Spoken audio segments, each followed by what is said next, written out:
Episode 89. I thought we were like in 95 or something. Almost there. Almost. Almost. Can you believe we survived? No. No. No, not at all. But apparently, we're doing something good. I guess. We're doing something good because we've had some good compliments lately. Can you believe Really? it? First of all, we got a report from our friend Rachel Robert Kelly. De Niro. Rachel Kelly. Oh, okay. Color World. Robert called. He said to say hi. Okay. But Rachel said that somebody came up to her booth at Wizard World Philly and was looking at the booth, like looking at the banner and saying, like, something looks familiar, like I've seen this before. And she stood there for a couple minutes and she's like, oh, you guys were on Geeks and Ghosts, the podcast. I saw you guys on there. And I was like blown away. I was like, seriously? Wow. Somebody actually went to like a big conference and recognized you from us. This is great. I know. And then Who would have ever thought that was going to happen? I certainly was not one of those people. Yeah, I didn't expect it at all. Then we also had, which I'm going to talk about briefly, Penhurst Paracon 2 was this past weekend. And we had half a booth there. We shared a booth with my wife and her Lucky Tiki Creations. Yes. With her co-worker, I guess that's what you call it, Christine. Yes. So they were there at the table most of the time. I was off doing interviews. Yes. And causing trouble and mayhem and being goofy. Yes. They actually had people come up to the table and look at our stuff. They looked at, like, because I had, like, science flyers and stuff like that, but they looked down on the table and we have our Geeks and Ghosts t-shirts. And three people looked down at the t-shirt and said, Geeks and Ghosts, oh, I love that show. Those guys are awesome. And they started talking about us. And I was like, what the fuck is going on here? I still find it kind of hard to believe. It happened. We don't go looking for that stuff. No. It was just cool that it happened, and actually one of the people, she was there when I happened to come back, and my wife's like, well, there's Kenny, and she turned around, she's like, oh my God, are you Kenny? And I was like, yeah, me and Lou do the show. And she's like, oh my God, I love the show. And I was like, I didn't know what to say, because I wasn't expecting that, because it's just you and me, and I think it's just us two idiots off all night. So it was nice. It was very, very nice to have that. Cool. The compliments from people saying that they actually like what we do and that we have a great dynamic and they love hearing us fight. Oh, really? I don't understand that, but apparently we fight in an entertaining way. So I guess. Yeah. I mean, you're a douchebag, but yeah, you're a bitch. And yeah, there you go. But it was cool. The Paracon was really cool. I can honestly say I had a very, very good time at a paranormal event. I talked to a lot of people. I was working on the videos up until like 10 minutes before you called because I'm trying to get it all done. Okay. And then, let's see, I did interviews. I went around. I took part in different stuff. I saw a lot of people. I saw our buddy Eric Altman. He was there. He says hi. He misses you. You better say hi, damn it. Shut them dogs up. Dogs are going. Oh, my God. What else? We big thanks to Bob and Dave. Bob Christopher, Dave Juliana for putting on the show. And there's also, oh shit, I think his name is Tim, the guy that runs Penhurst or owns Penhurst, because it was fun. Lots of people, everyone was friendly. Everyone was very friendly. I didn't have a problem with anybody except one guy, but no big deal. I met a lot of people. Hey, shut up. We saw Chuck and Kevin. I'm giving out some paranormal rehab love. right here. I'm wearing their shirt. I got a shirt off of them. They were cool. I hung out with them for a little bit. John Fowler, he was there. We hung out for a little bit. I stole Jesus from him. Did you? Jesus is one of our guys, Mark. His name's Mark, but we call him Jesus because he looks like Jesus. So Jesus is now well known throughout the Pennhurst community because I kept screaming for him. He was my camera guy for the day because I had to snag him. Kat got there. She got there a little bit late, and we hung out for a little bit, but she had to go home. She couldn't stay all day. But Jesus was running around with me. We met Misty and Ashley from they have a podcast called Paranormal Party, and they were funny. You'll see in the video, they are funny. They got the Southern charm thing going, the accent, which is really cool. They were funny. What else? What else you do? I got a bunch of stuff. Our guest tonight, we have a guest. We have a guest. We do. We will be calling him in about 20 minutes. He's all ready to go. I just talked to him before we started the show to make sure everything was good and working. His name is Grant Greenberg, and he is the owner of Inspired Wampum Jewelry, and he's going to tell us all about that. It's Native American jewelry, and the way they do it, it's really cool. I got a huge interview with him during the show, but he's going to go over some stuff with us. And then, more importantly, we're going to tackle a subject tonight. Uh-oh. Yes, we're gonna get in deep with a subject tonight because we've come across it a bunch of times. Oh yeah, and especially with someone who shall not be named. Yes, rule number 3. We'll try not to break rule number 3, but you guys know who we're talking about. Well, most of you do. Most of you do. There is a thing in the paranormal where shut them frickin' dogs up. I'm gonna kill them. Where some people in the paranormal community like to claim to be a shaman. And that term always got me it was like a red flag because I wasn't sure that was the actual term that you were supposed to use, and I looked it up a little bit and found that I found some things about it. Anyway, at Pennhurst, it kind of came up because I met Grant, and he is Native American, and his family was there, and I talked to them about their culture and the background and stuff, and it was really, really cool.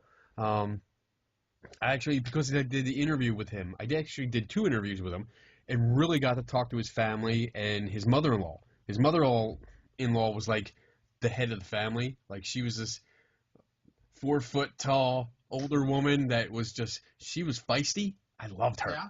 I loved her. But at the end, she actually gave me a gift. I'm going to show you. Look. Hopefully it was a knock to the head with the club. Shut up, fool. She gave me this. These are called talking feathers. And don't talk to me. Don't be disrespectful. I like these people. I like them. So how she explained it, and I'll get Grant to explain it better, but apparently, when there's a discussion going on or a debate within the family or I guess the tribe, one person talks at a time. And with this, whoever's holding the talking feather is the only one that is allowed to talk. So naturally, it's almost like that flute from what the hell's that, from Witchy Poo? Oh my God. Anyway. H&R Puffin stuff, the talking flute, that talking feather. Oh my God. Woohoo! Anyway, so after I did the interviews, feather was trying to work. She was she was impressed enough to she allowed me to pick out anyone that I wanted. So very, very nice. Back to you? What? The one that didn't talk back to you? She did talk back to me. The feather. You're an idiot. You're a total idiot. Stop looking at the other screen. Look at me. Look at me. Looking at you. No. Switch it. There's 2 of you. You are such a douchebag. Bitch. Hate you. Anyway, so it was a great time. I had a great time. I went on the ghost hunt Saturday night, but basically it was just wandering around. Everybody was kind of wandering around the building on their own, doing their own thing. I did bump into a group of people that were talking to a flashlight. So the blinky flashlight, that it was just, honestly, it was too ridiculous to even say anything to them, because they were totally into it. So I ignored it and moved on. And well, we saw Tracy. Tracy was there. Tracy Law. Tracy Law, yes. Who else? There was a bunch of people. Yeah, because, usually a bunch of people go to these things. Oh, thank you. Yeah, there you go. Anyway. Glad I can help you out there, buddy. All right. We saw Mike. Mike, what's his last name? Pogach. Mike Smith. Michael Pogach, the author we interviewed, Spider and Laurel. He was there too. What? Spider and the Squirrel? Shut up. What did you say? Spider in the Laurel. Oh, okay. I thought you said Spider and the Squirrel. God, did you drink that would be an awesome book, though. Can you imagine? Spider and the Squirrel? Oh my! That sounds like a old 50s style horror movie, like sci-fi movie. I want to write this book, Spider and the Squirrel. A squirrel, a lonely squirrel, just eating his nuts, and all of a sudden a radioactive squirrel goes up his butt. Boom! There you go. Now you have a 60-foot squirrel terrorizing the town. It's magic. Oh my God. I saw what do we got? We got like 15 minutes. Well, here, let me give you a break from talking. Good. Thank you. Good. Thank God. So anyway, I went down. Quentin Tarantino, as we all know who he is, we're gonna get into. He bought a theater down in West Hollywood. Yeah. North Hollywood. Fucking it's Hollywood. A few years back, right? Yeah. And all the films, he wanted to go back to the retro style. So the films that we grew up to, in the 70s and 60s and, early 80s and stuff like that. Yeah. So this whole theater, he only shows movies from those time eras. And what makes it great is, it's like, I went there and with a friend of ours, saw the double feature. It's $8 to get in. But what's great is, once you go in, you can feel that whole, going back to that time frame, because there's no stadium seating. The concessions are literally $2, or $1 for a cup of soda. Damn. Right? I mean, I bought a water, a soda for a friend. They have White Castles. They sell White Castle there. So I had to buy it just because, we were talking about you. Yeah. We bought some candy, and there was some other item we bought. And normally, at the other theaters, would cost around $20. Yeah. This came out to around $7. Damn. Right? So we went to watch a movie with Gene Hackman. I've never heard of this one movie, but it's called Narrow Margin. And then another one that was called, I have the list over here. I should use it, right? If I'm looking at it. Should. Yes. Let me see. Right there. Oh, Midnight Runner. Midnight Run with Robert De Niro. Right? Yeah. And so we go in. The place is beautiful on the inside. I mean, it's simple, but it's beautiful. The crowd is only there, they're either in the entertainment industry or they're just movie buffs that like to see this. And what's great about it, too, is the films are all shown in the 35 millimeter. So, you have that pop and the little, the crackles and stuff. Exactly. All, you look like it looks like the film has been aged in the sun. Yeah. But it's great. And what's also great about it is, before the movie, they have, they start off with the cartoon. This time it was Woody Woodpecker. And then they do a bunch of previews, like from the 60s, showing movies like Elvis and coming live to you for the first time on film. And, they have that whole cheesy 1970 music that goes through with the previews. Dun, dun, dun, dun, dun, and preview, cheap effects, the word preview coming through from every direction. Awesome. So that makes it cool. And then once the movie's over, they do the whole intermission. So they have like 30 minutes to let the people get up, walk around, go to the snack shack, get what they want, come back, and then we watch the second movie. But I mean, because Quentin Tarantino will show up there every so often, and I mean, what made it cool is nobody left their trash. You know, it was like you were at your house. Everybody got their food, their wrappers, whatever, and they walked out with it. You know, and it was great. You Awesome. know, so and it's called. If you're ever interested in going and you're down here, it is right here. Here's the address. I'm gonna give it Wait, don't move. 1 block west of La Brea, La Brea, Brea, Los Angeles. There you go. and their website is the new bev.com. Okay. Right? And Cool. so they have Kung Fu night. Look, Stop shaking it. trying to get to it. Wow, that's cool. Right? Soul And so Brothers. all these Wait. movies- Go up. Go up. Wait, keep going. Up.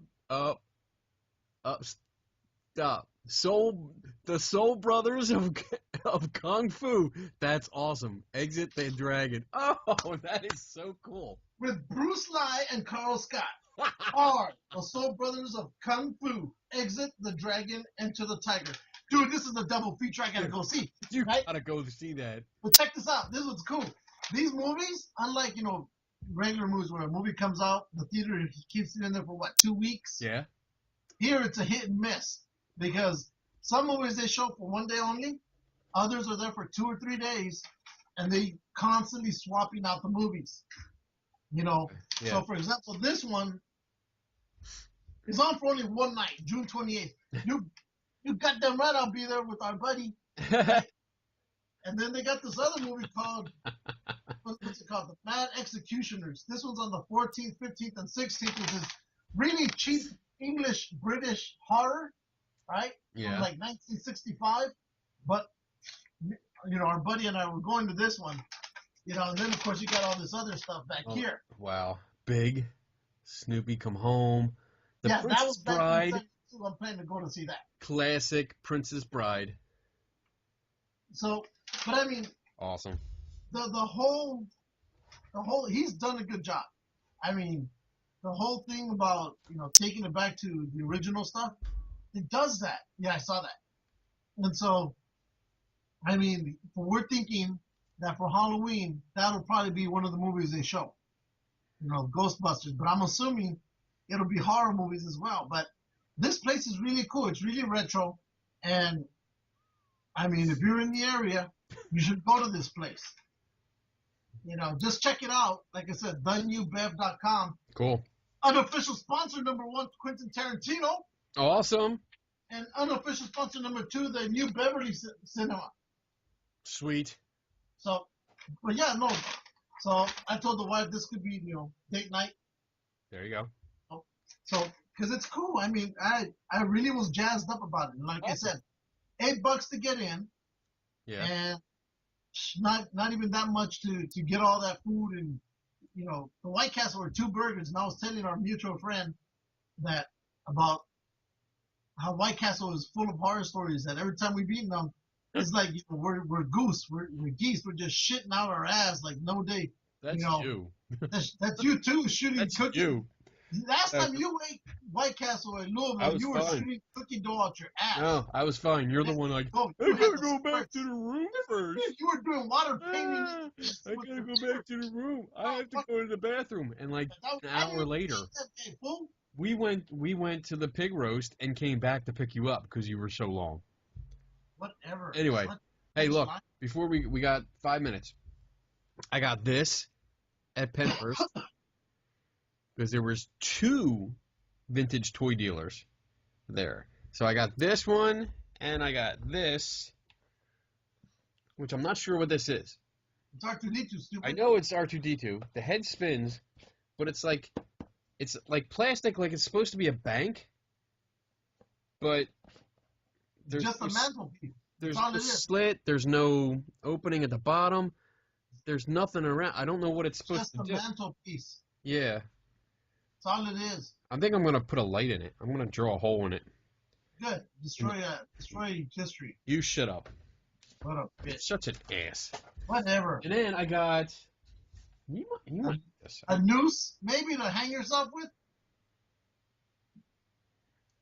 I got that. This is it's just an Envelope. envelope, but it's a Roswell UFO Encounter 97 50th anniversary station. So it's a 50th anniversary special envelope with a special stamp. Why don't you use that stamp right now? Why don't you stop being such a bitch? Why don't you go just throw yourself out that window that's off to your left-hand side, if I'm correct. Or maybe you're right. No, it's right. It's to the left. All right, then go. No. There's too Exit much stage stuff. left. I can't reach the window anymore Who because cares? there's Take stuff it in with front you. of it. Go. And then from our guest coming up, I got one of these shells. I forget exactly what he calls it. It's a conch shell. Shut up. It's not. It's a conch shell. That, and then the inside is actually has a metallic finish. Oh, that's right. It's Lord of the Rings shell. Oh my God. Oh, no, wait. Lord of the Did Flies. you eat? Did you drink a Red Bull? Did Yeah, somebody slip in like a monster drink in you? Because you're obscenely obnoxious tonight. Whatever. Oh my God. Anyway, these are found at the base of underwater volcanoes. That's why it has this, and it's extremely resistant to heat. So I thought it was cool. I liked it, so I bought it. So there you go. All right. You ready to call our guest? Go ahead. Go ahead. You ready? I'm always ready. You think you're ready? Maybe. Wait, let me get my feathers. Oh my God. You were gonna. Oh man, let me see if I can do this right. Dun dun dun. Where is he? There he is. Let me see if this works. Boom. Dun dun dun dun dun. Dun. Calling him. Calling. See if it works. Think it. How's it going, guys? Hey, I hear you. I don't see you. I don't see you. Uh-oh. Hey, peekaboo. It says some people need to come online or update Skype before they can join this call. Video. The fuck? He fits in good with us. Yeah. Do you have a little button that has a video camera on it? It's not up on mine. Like, it worked before you and I Skyped. Right. Are you on the phone? The fuck? Hold up. All right. Well, wait. If I call you? Let me see. What the fuck? Oh, it's Lewis. I'm like, who the hell's messaging me? That'd be me. Was unable to join a call as he. Oh, it says here that you are unable to join the call as they need to update Skype first or they're offline. That's a dick move. All right, let me go update. I'll be right back. Okay, you call All us right. back. Bye. All right, we'll do. Okay, so we got a couple minutes. All right. Anyway, your video. Anywho. What? So what do we got? Did you do anything last weekend? No. 1 second. What Oh. the hell just happened here? I don't know what Hey, happened. I'll call you right back. Oh my God, everybody's dying. You have returned. What did you do? Nothing. Oh, well, thanks. Appreciate that. Hey, I know you would. Yeah, whatever. So Supergirl, the TV Yes. show, it's moving to the CW. We talked about that before. Yes. But I also saw that they're going to break their rule of having Superman not be seen with Yeah. the first 2 episodes of the second season. So they actually put out a casting call for someone to play Superman, and he's going to appear in the first 2 episodes. He's been in it in the first season, but only as a CGI character that has been backlit. So you only see a silhouette. You don't actually see like a face or the uniform or anything like that. So, but I'm curious about who they're going to get to play Superman. Maybe Kenny Biddle. Maybe. That would be a good choice. I'd never watch that show again. Yes, you would. You don't watch it now. So there. Why are you taking a picture? There you go. Gotcha. Got a good one? Yep. What else? John Boyega, who played Finn in the new Yeah, Star Wars film, he is going to be in Pacific Rim 2. I love that. I love the first That one. was we just watched that last night. Did you? It was just on, and it's been like oh, I forget who's doing it. Didn't you see it before? I saw it in a theater, Okay. and then I saw it a few times as it's been on TV. But I guess for some reason, you know, when like TNT or one of those networks, they start running a movie and they run it over and over and over again. Yes. It was on last night. It was on the night before, and then I think I saw it this morning when I got up for work. So yeah, we watched it, and dude, I like that. I really like the movie. I like. Well, I'm surprised because they were, hey, talking, bitch. No, but I mean, I really enjoyed that movie, but there was points where they were saying Pacific Rim 2 wasn't going to happen. Right. So. I heard it going back and forth like a dozen times or so. That they had canceled it out to do the Godzilla versus King Kong instead. You know. Yeah. But looks like they're going to go with it. That's good. And with John now being part of the cast and announcing it, they got his kind of star power from Star Wars. Heck, because Star Wars is awesome. But yeah, I think they're going to have more of a drive now going forward. And it's good. I mean, dude, it's big freaking robots. It's big fucking robots versus big fucking monsters. How can you go wrong? It's always been a great, Yeah. mixture from as far as I was concerned. Yeah. Yeah. I totally love it. Love it. I can't wait for the second one. I can't wait. I mean, I got it here at the house, and I'll pop it in there every once in a while.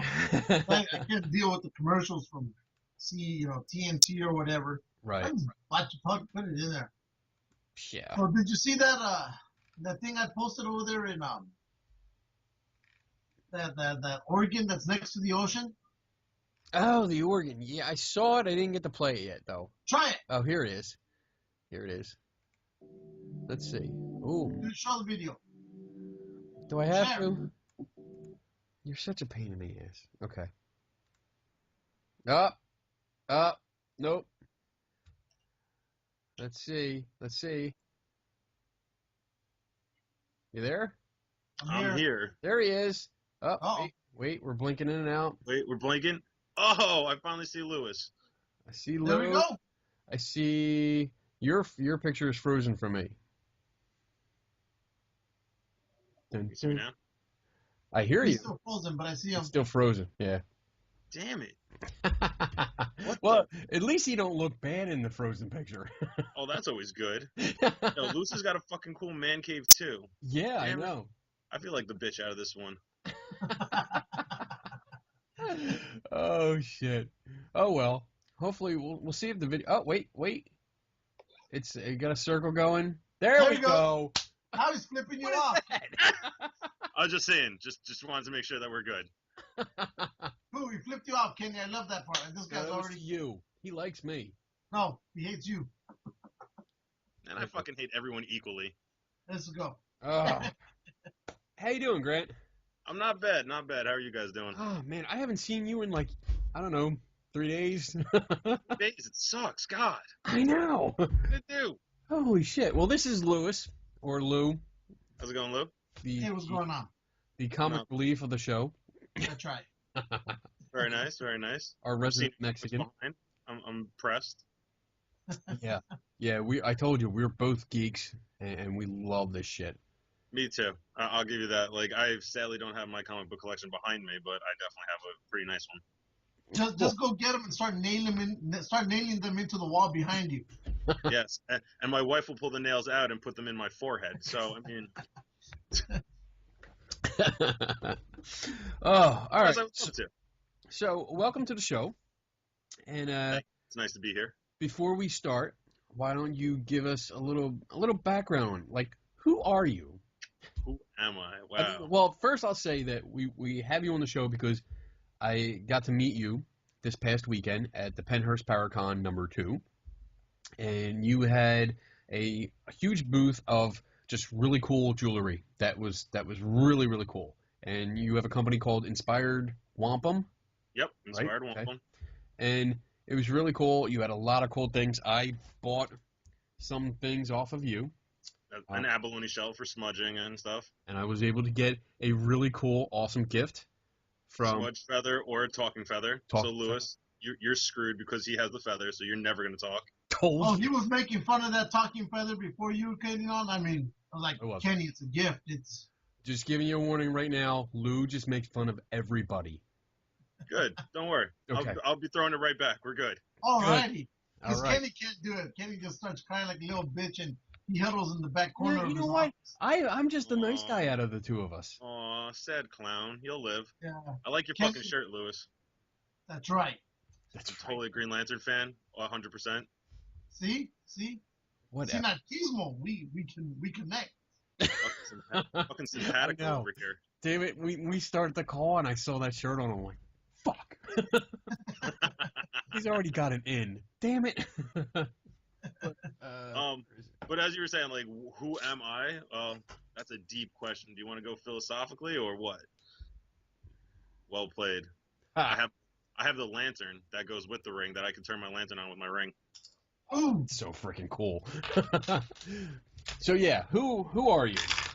All right. Well, my name is Grant Greenberg, but my birth name is Oscar Andres Delgado. I was Damn. adopted from Colombia. Yeah, what a fucking name, right? Say that again. it's Oscar a typical Andres Hispanic Delgado. long name forever. Shut up, Lou. Go ahead. Oscar Andres Delgado. Okay. It's I'm adopted from Colombia. Never knew my real background for a long time until actually I met my wife, who is Native American. She's North American Native American. She's Mohawk from what we know as the Iroquois Nation, but it's actually called the Haudenosaunee, is what how they claim themselves as. That's what their name is actually. Okay. Iroquois is actually a European word for actually for headhunters, but that's a whole nother story we'll get into it later.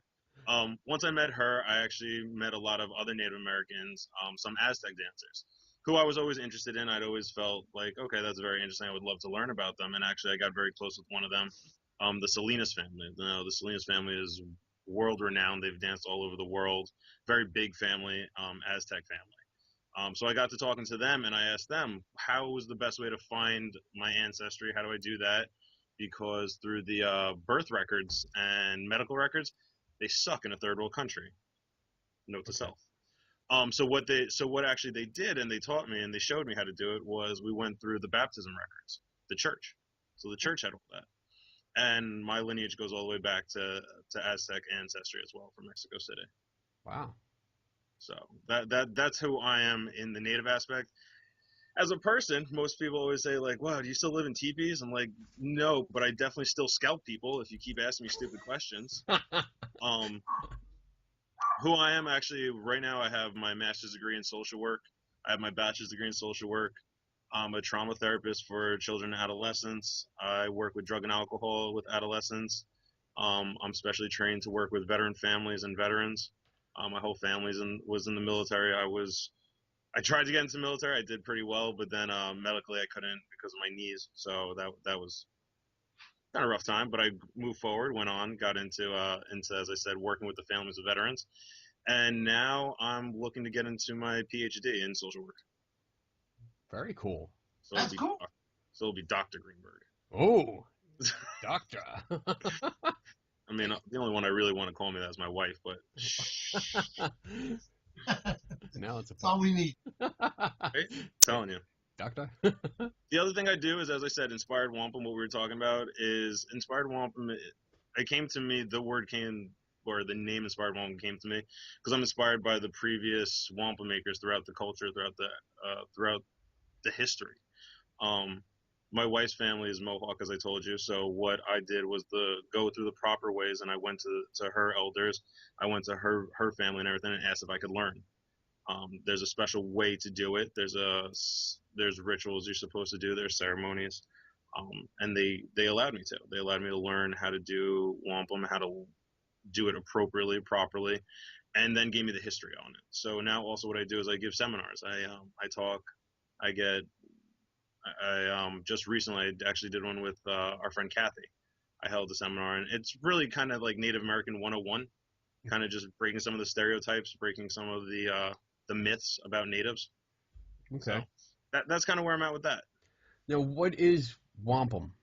I mean, I know I asked you when I interviewed you over the weekend, and I actually have that video almost done, so it'll be out. But for everybody that's watching, because this will be up by Friday Okay. morning, so explain what wampum is. Okay, wampum is actually the North American hardshell clam, otherwise known as a quahog. So when everybody eats shells, everybody eats clams. They have like the little ones. This is actually the biggest clam you can find. It's only found in North America, from the north to the south. It is all the way up to Canada, down to Florida. Sadly, the beds these days are actually dying out very quickly because of all the oil spills and everything that's going on in the Gulf. Travels up and has killed a lot of the beds. So a lot of the times we have to travel way up north to get good shells. Example-wise, I don't know if you guys can see it. Ooh. This is what this shell starts out like. Well, it doesn't start out like this. It actually starts out all covered. This I've shaved down, so I use this as my example piece. When I'm using a quahog shell, that's what I carve from. All right, Okay. so it starts like that. The inside looks like that. Wow. Right. So so you don't have a lot of room to carve with it. And again, it has to be done underwater. There's special tools I have to use. The reason we do it underwater is because it can kill you. And so, Really?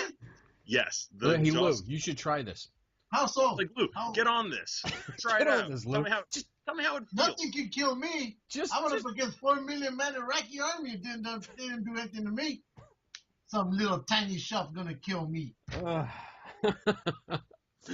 how? There's no how can it kill you. You test it out. Let me know how it goes. Yeah. I'll sing a song for you. We'll be good. Yeah. Give it like 5 minutes, Lou. Go ahead. Sing a song. Let's dance around the fire. Praise me. It said praise me. Holy crap. Oh. Anyway, but what it is, the shell, when you cut the shell and everything like that, the dust that comes off it is extremely fine. So what it is, have you ever heard of black lung? For like when people we call it white lung, because what happens is the dust will actually connect to your lungs, dry them out, and crack them. Wow. Yeah, it's a That very sucks. painful death. It's a very painful death. Do it, Kenny. You're white powder. 1 + 1 is 2. Do it. The only other white powder I know really gave you a good time before it kills you, but that's besides the point. Lou knows all about that one. That's the Colombian coming out inside of me, so I'm sorry.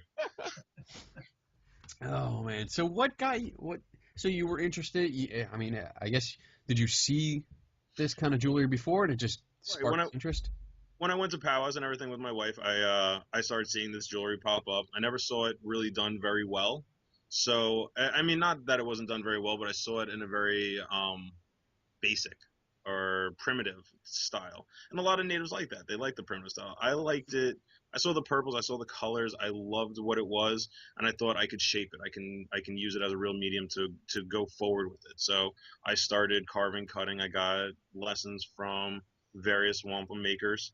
And it was great. I have a woman up north who taught me how to do wampum. She's one of the best wampum makers I met. She's not native, but she's another great artist as well. So I got time with that, and what I've done is progressively moved it forward. So I do both. Everyone knows, or a lot of people in the native community understand, that I do both old style and more contemporary. What's the difference? One is old style, the other one's contemporary. Oh, thanks, Lou. Thanks for that clarification. I'm there for you. Way to go, Lou.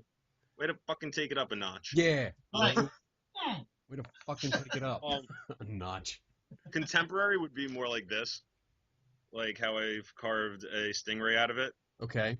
All right. Most people wouldn't carve a stingray. A more basic piece would be. Good freaking question. I didn't grab a basic piece. What the hell? But the one that you showed earlier, would that be like a basic piece? Well, that's the shell. That's literally just the shell. I mean, you could wrap that around your neck and call yourself cool, but it's just a basic piece. Give me 1 second. I have one right here. Okay. Hey, Kenny, let's wrap one around your neck until your face turns red and you pass out. Let's just smash it in your face. Whatever, Bam. bitch. Oh, Shut I up. take you out. Shut up, Blue. Hey, did you notice that our friend from Movie Buff, Justin, every time he says your name, it's always "Shut up, Lou." I loved hearing just the commentary when I was walking away. It was even better.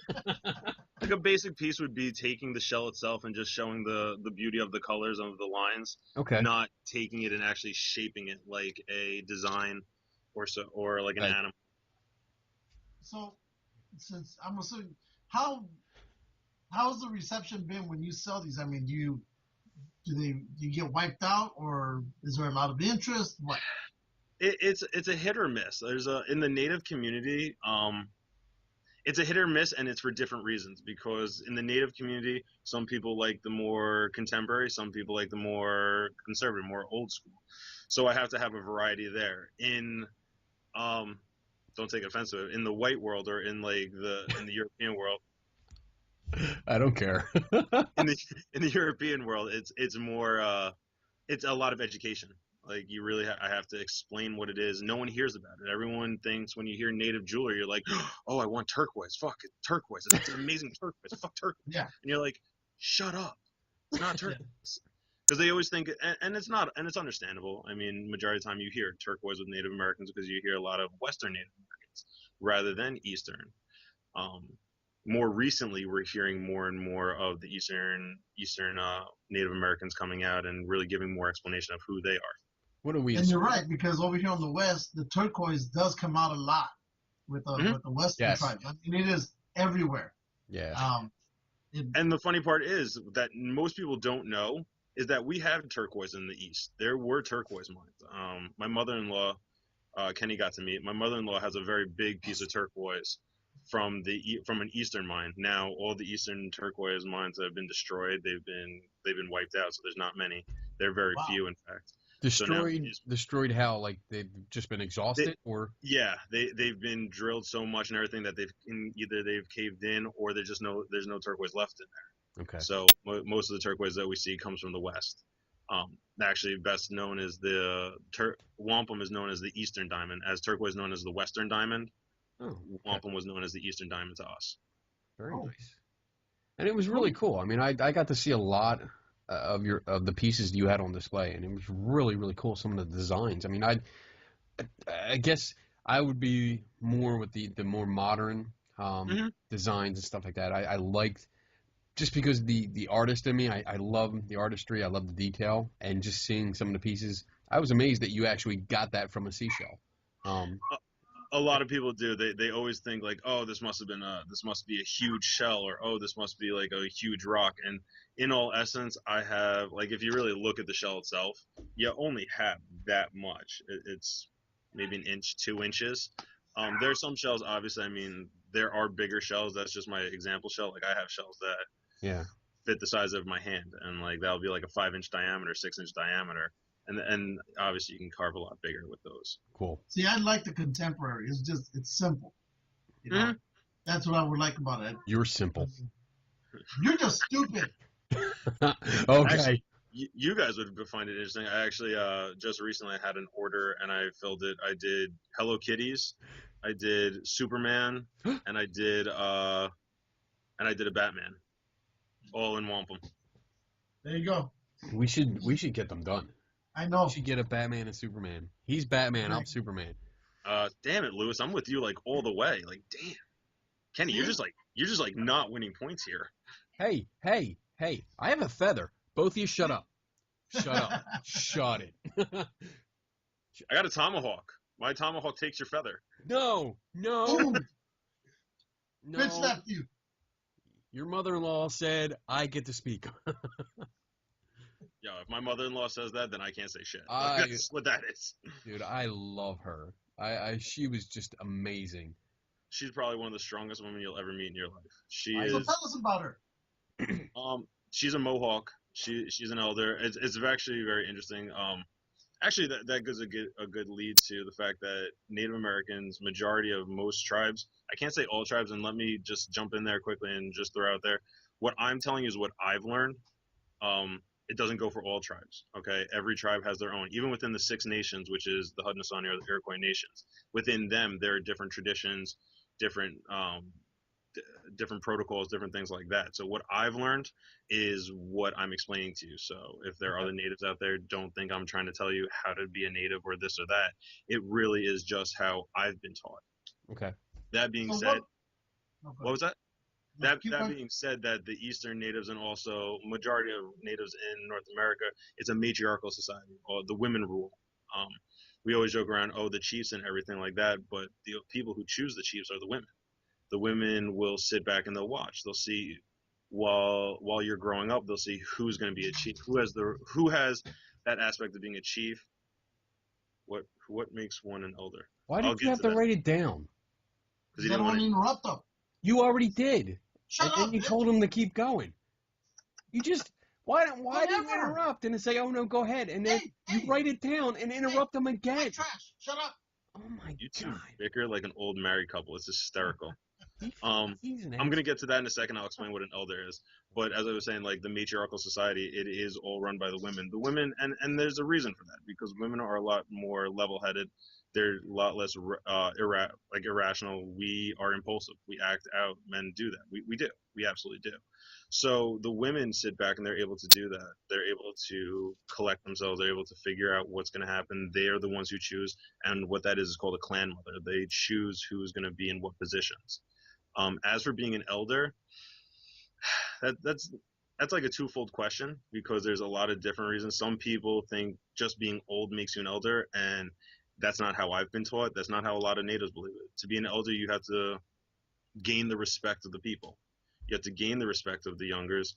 You have to have the knowledge that you're going to pass down. You have to have the respect from even your peers, like the other elders or the other people who come to you to ask you for advice and questions, and Okay. um, that's what truly makes an elder. There, just because you're older than me doesn't make you my elder. Just as there are younger people that are younger than me, and they may say, okay, yeah, he's my elder, but in my eyes, I'm not an elder yet because I don't have that knowledge. In the Native community, if anything, I'm still a child. Um, Being almost 30 years old, I'm still a child. In a lot of ways, I shouldn't stand with the elders. I shouldn't be able to talk. I just sit and listen, and that's something that we've lost in a lot of in this day and age, Hmm. is the ability to sit back and just listen, learn, observe, rather than being too rash, jumping in, wanting to throw your ideas out 24/7, rather than learning from someone who's already been there. Lou has that problem. He cannot just sit back and observe. I sit back and observe. Kenny cries like a bitch. That's God. amazing. That you two are hysterical. Oh man. So is it when it comes to the elders? I guess that's your governing. Is that your governing body? The No, elders make decisions.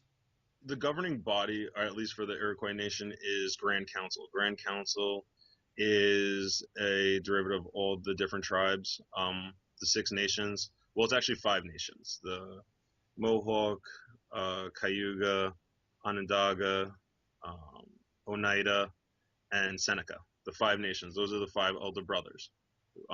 About 19, when the Pilgrims first came and when there was the real wars that were going on, the Tuscarora Nation was adopted into the Iroquois Confederacy, and they were named That's why they became the Six Nations. However, they're called the younger brother. They actually don't have a voice in council. That being said, they have to talk through Cayuga. Yeah, they have to talk through a Cayuga. A Cayuga is the one who could bring forth their complaints in a Grand Council. But a Grand Council is it's hard to explain because again within the nations so many chiefs are then sent to the Grand Council. Each one was given a certain amount of, kind of like a senate in a sense. The United States actually based their entire government off the Iroquois Confederacy. The Constitution actually is almost taken word for word from the Iroquois Constitution. The How they run their government is almost identical to how the Iroquois Confederacy does it. The difference is the United States separate church and state, or separate religion and state. While the earthquake and fire say, how can you have a state without your religion? It brings it's a solid body. That being said, again, so there are different amount of delegates that go into the Grand Council, and they have voices. The clan mothers also have voices, and sometimes things can be talked to death because everybody has a voice. It's not just those who were sitting there. What? It's like the internet. Everyone has a voice. Everyone has a voice, and sometimes that's why even just getting your road, your if you're on the reservation and you want to have your driveway paved, everybody has a voice. So it may take like a year to get your driveway paved because everyone's like, well, I don't like that guy. I don't want his road paved. Wow. Fuck you too. I don't want you either. It becomes semi problematic at times, but it does get resolved and so on through mediation with the elders or mediation through different tribal members. Wow. So yeah, it's politics. So, Yeah. do you live on a reservation or? No, I don't. We live in Dallas, Pennsylvania. Okay, yeah, that's a reservation.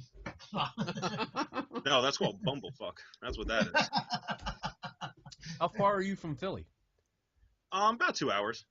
That's not too bad. No, it's not. It's actually, honestly, like, I love the fact that I'm right here because I was born in New York. Well, I wasn't born in New York. I was born in Columbia, but I was raised in New York City. So I was a country boy raised in the city. Like, I love the country. I have a house in the Adirondacks.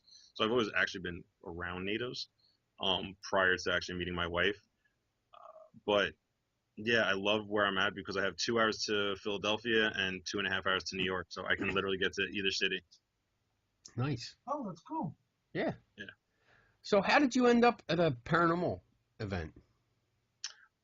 It's actually interesting. You know, Kathy, I don't even know how to That pronounce was in the room with you? Yeah, Kathy Moreau. Yes. Moreau, Yes.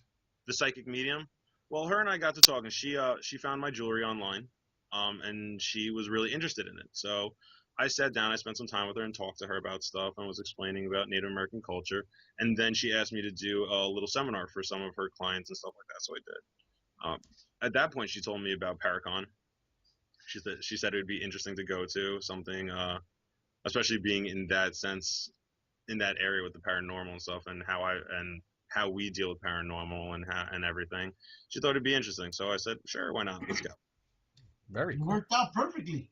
It did. It really did. I mean, because she does a lecture on, what did she do? On totem animals, and so she was asking my opinion and getting some information on totem animals from myself and my mother-in-law, and so we did. We gave her some information and stuff like that, and so next thing you know, I was at Paracon.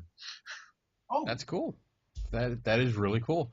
Because we got to meet, and now you're on the show, so it all worked out great. It absolutely did. It absolutely did. So I mean, it was definitely an interesting experience. Needless to say, there was a lot of smudging going on. That was a dark place. Yeah. really?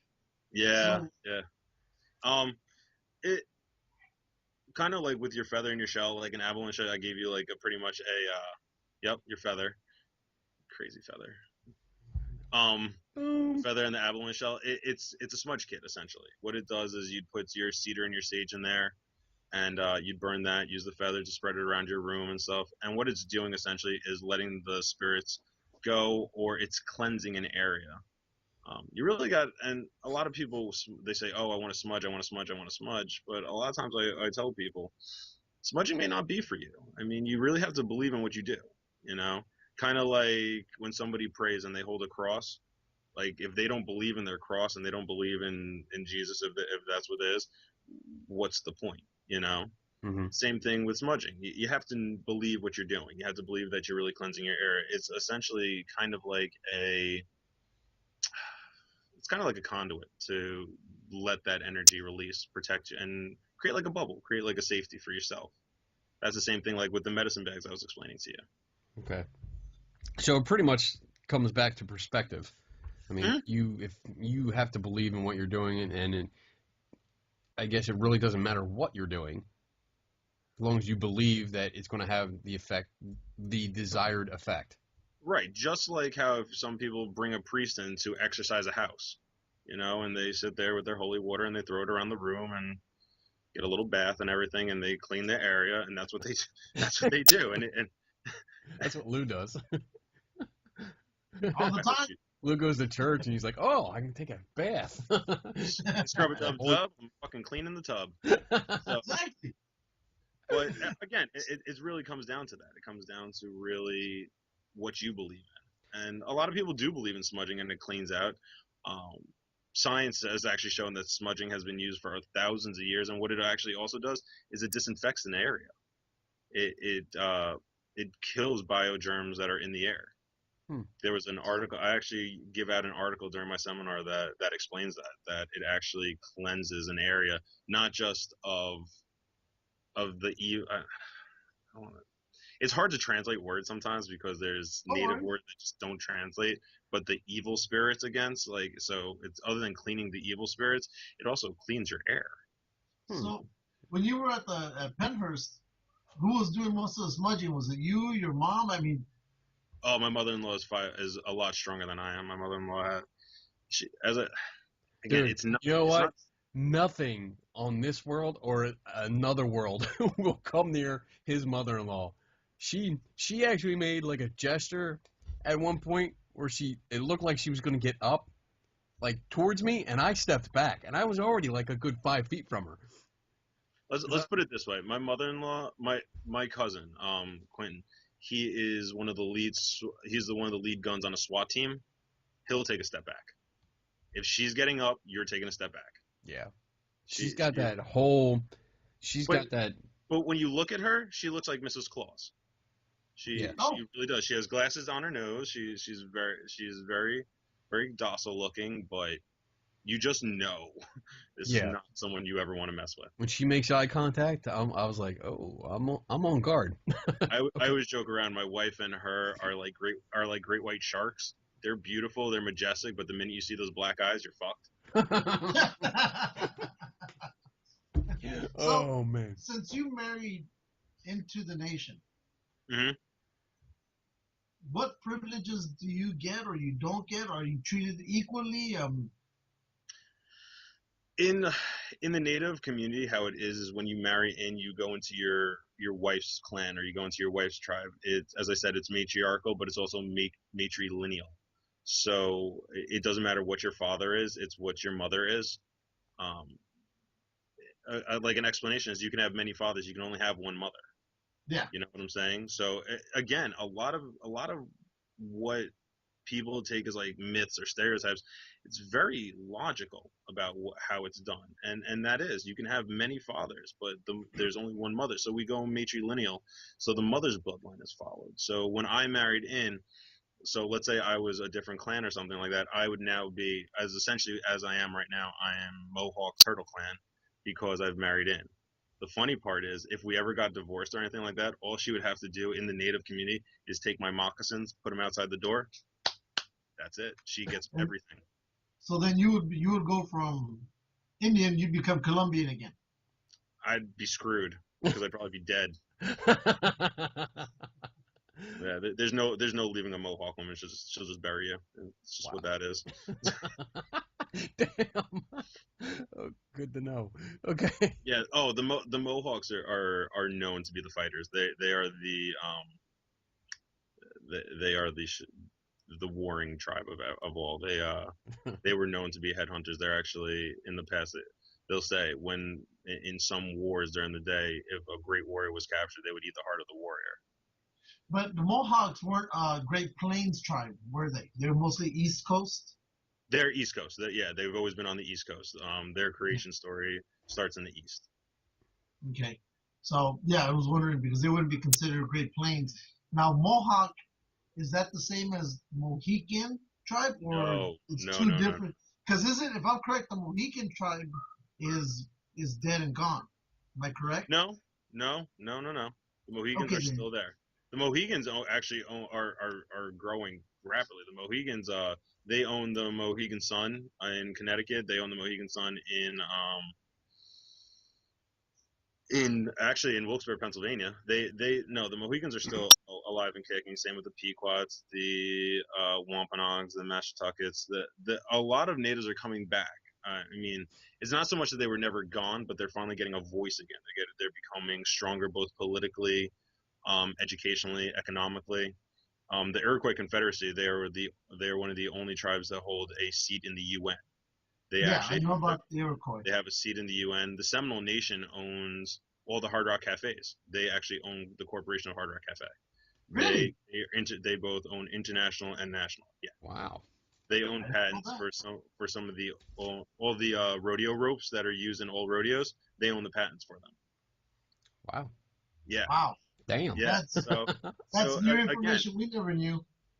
and a lot of people don't. I mean, that's the thing, and that's what I try to bring to people when I do my lectures or when I try to just even talk to anyone. I try to bring that education because there's a lot of Native issues that are still going on today that people have no idea about. There are still Native Americans that are not considered U.S. citizens. They are still wards of the state. There are natives that are still on reservations that are worse than third world countries. They have to check in, they have to check out. Their mail is searched. They're not allowed to get packages. They're not allowed to get money. The only way they get food is by going to the church. There's a lot. There's still things that are happening to Native Americans today that we're still fighting. That's Now, is there a certain tribe that you can mention that is still treated like that? Um, For as an example, because that's new to me. I thought all the tribes were now had been raised above, and they was all kind of kosher. Pine Ridge Reservation is still going through a lot. There's a lot of tribes out west that are still dealing with a lot of the issues and you'll never hear it on the news. You'll never hear about it. Now I do know about the West that they're a little bit harder on them, but again, I thought it was all still the same, across the board. But I do know that they have been treated, or they are treated a little bit harsher. But I didn't expect that what you mentioned. Yeah, no, it's still going on today. Also, I mean, it always amuses me, and like everyone always wonders, like who governs the Native Americans right now? Like, what part of the U.S. government governs them? Do you have any guess? no clue. Wow. Go ahead. Take a shot. Wrong. Guess wrong. Go ahead. Homeland Security. See? Homeland Security? Yeah. Guns, tobacco, and liquor. You know what? That would make sense. I was actually thinking that. No, you weren't. Shut up. Because of our conversation and all the talk about tobacco that you would. Guns, tobacco, and liquor controls the BIA, which controls the Bureau of Indian Affairs. Wow. Isn't that pathetic? It's not you would think Homeland Security. You would think something of a no. It's the guns, tobacco. So to some extent, they haven't escaped. The Western. The whole Indian times of the late 1800s. You're gonna blame the white man, aren't you? What? Go ahead, Lou. What? Blame the white man. Yeah, that's the white man. See? The goddamn white devil, I'm telling you. Well, you know what? Damn, people there was a suck. time when everything I was reading was just pure, Indian history and the Indian Wars and everything that happened after the Indian Wars. So it got to a point that I wanted to be Indian. But yeah, I read up a lot on it.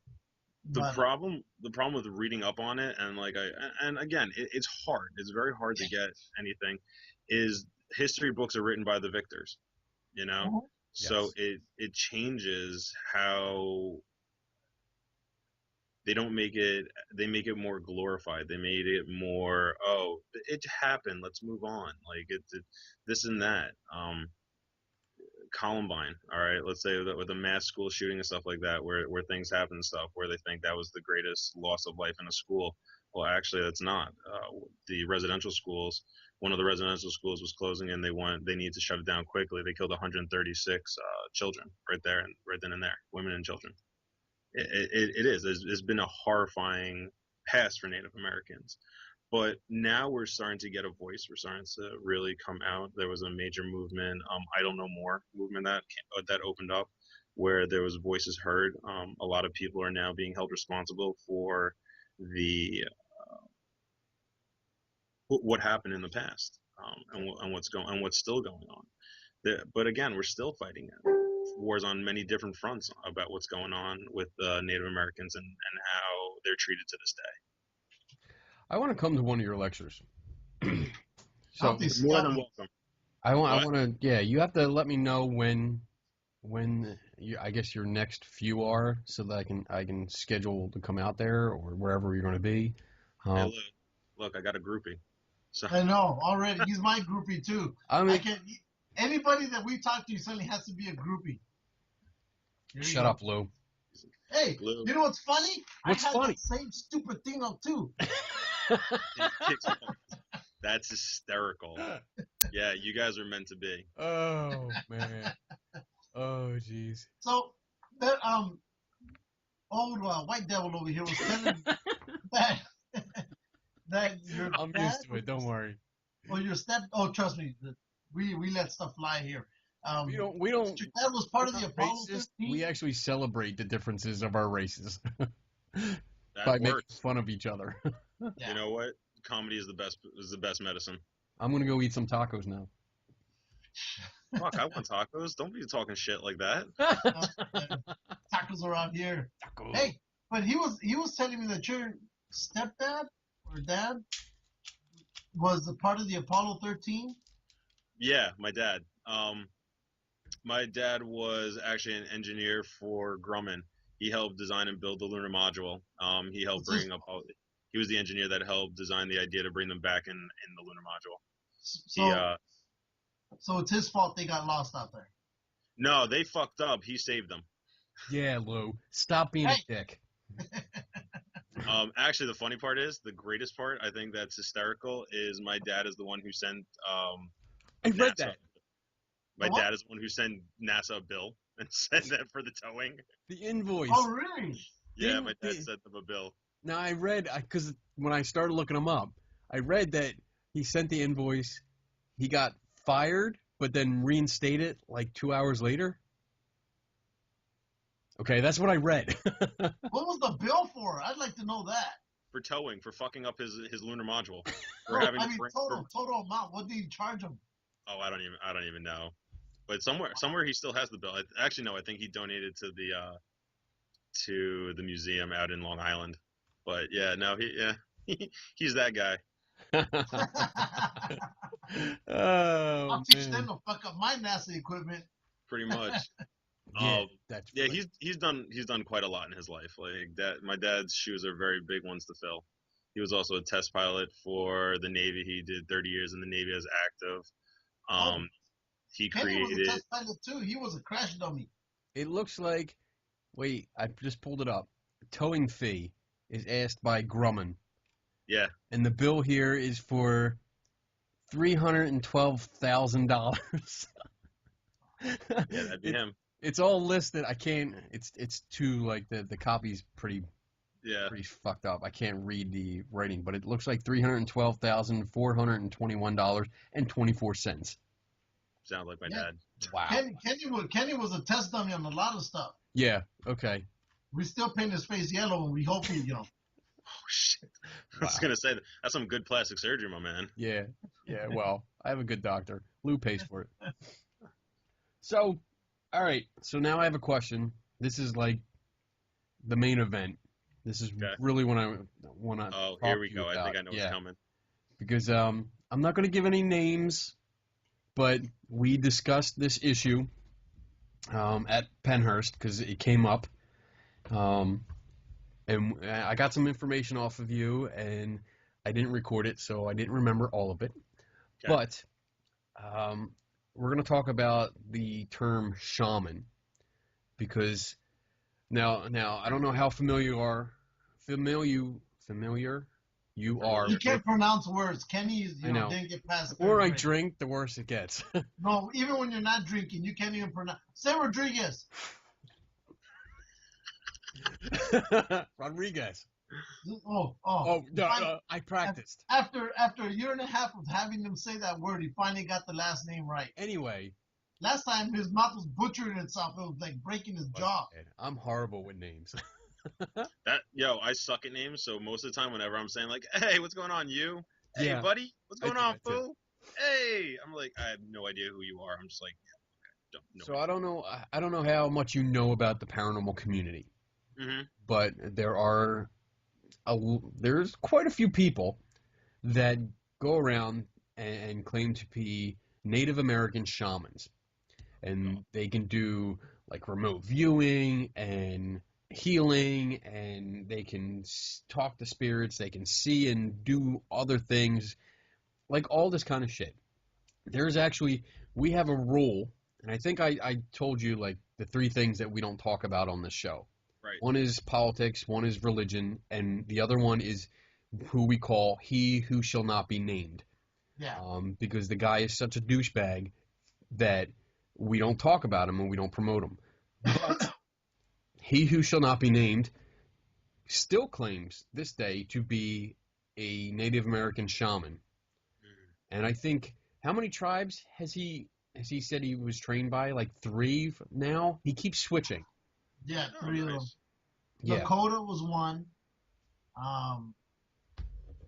Shit. Lakota. Dakota. There was another one. It starts with the letter U. I'll find it right now. Anyway, so he's promoted himself as that, and then I came across somebody at Penhurst that was also promoting themselves as such. So I can see it in your face already. You're like, motherfucker. So look at his face. Trust me, we hammered him with we even got some of the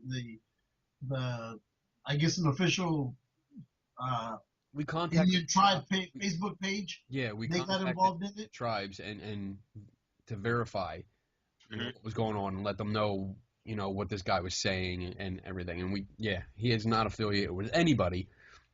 But anyway, enough about that douchebag. In general, because I do come across a lot of people that claim this. And I really wanted to know how to handle this because I don't have a lot of background information. And Yeah. that's why I came to you. I found you and I asked you about it. And then, Right. well, the events later we won't talk about. But tell me, what does shaman mean to Okay. you? I get this question a lot, okay, and I get a lot of that because a lot of people hear the shaman. Shamanism is actually it's from Europe. It's a European thing. I'm pretty sure. I don't want to say it's like the Mongolian area. They practice shamanism. When Europeans came over, they associated medicine men or medicine societies with shaman because in a lot of senses, in a lot of ways,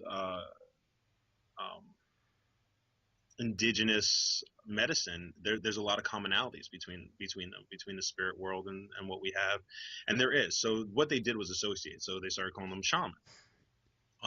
Again, as I said before, I haven't traveled west much. I do know a lot of Western natives and everything, and I have talked to them about that. I've gotten information from my mother-in-law who has traveled. She has done more war for Native Americans and done more in the Native American community than most can ever imagine. So she has learned a lot, and she is a wealth of knowledge. And so she has helped teach me and talk to me about stuff. But let me backtrack a little bit. With Native American culture, like I was explaining to you, at least on the Eastern tribes, we have what we call medicine societies. These are groups of people who practice medicine together. Now, when we say medicine, a lot of people think herbs and this and that and witchcraft and poof and all of a sudden you're healed. There's different types of medicines. Okay, there are people who can talk to the other side, such as psychics.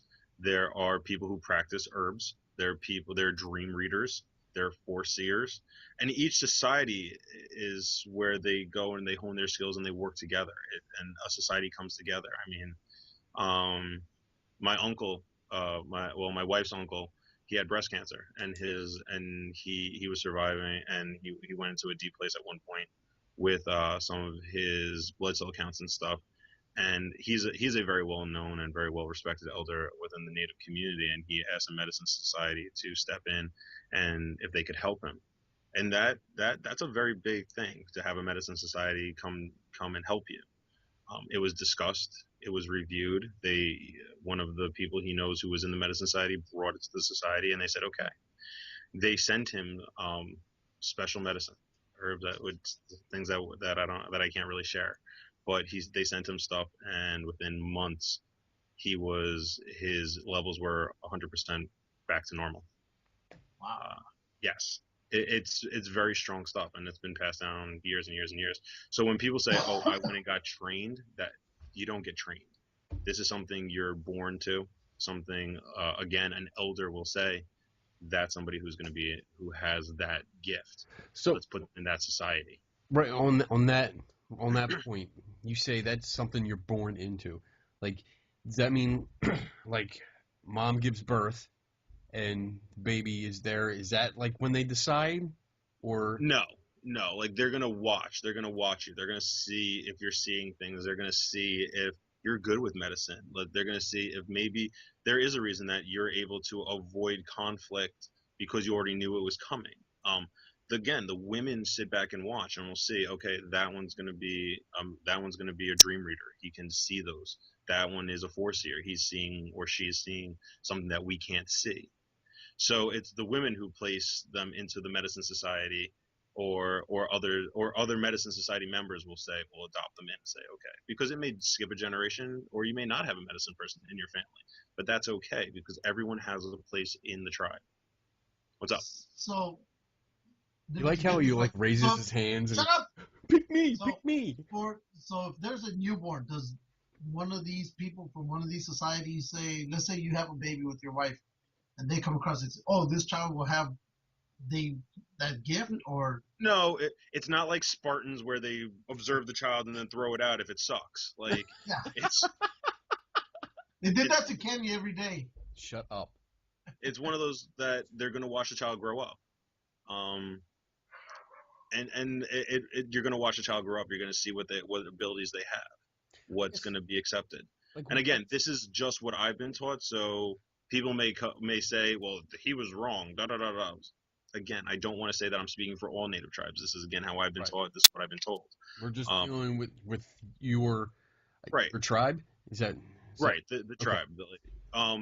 But on the flip side, there are medicine men. Now, in the West, they were known for medicine men. Now, some tribes in the West had a medicine man, and he did kind of it all. I don't want to say it all, but he was the one they went to for spiritual, medical guidance, things like that. They did have medicine men, and medicine women, but again, it was more central rather than societies like we have. Okay. In the Yeah, because here on the West, that's how when we hear the word shaman, I'm thinking, like as you mentioned, medicine man. He knows it all.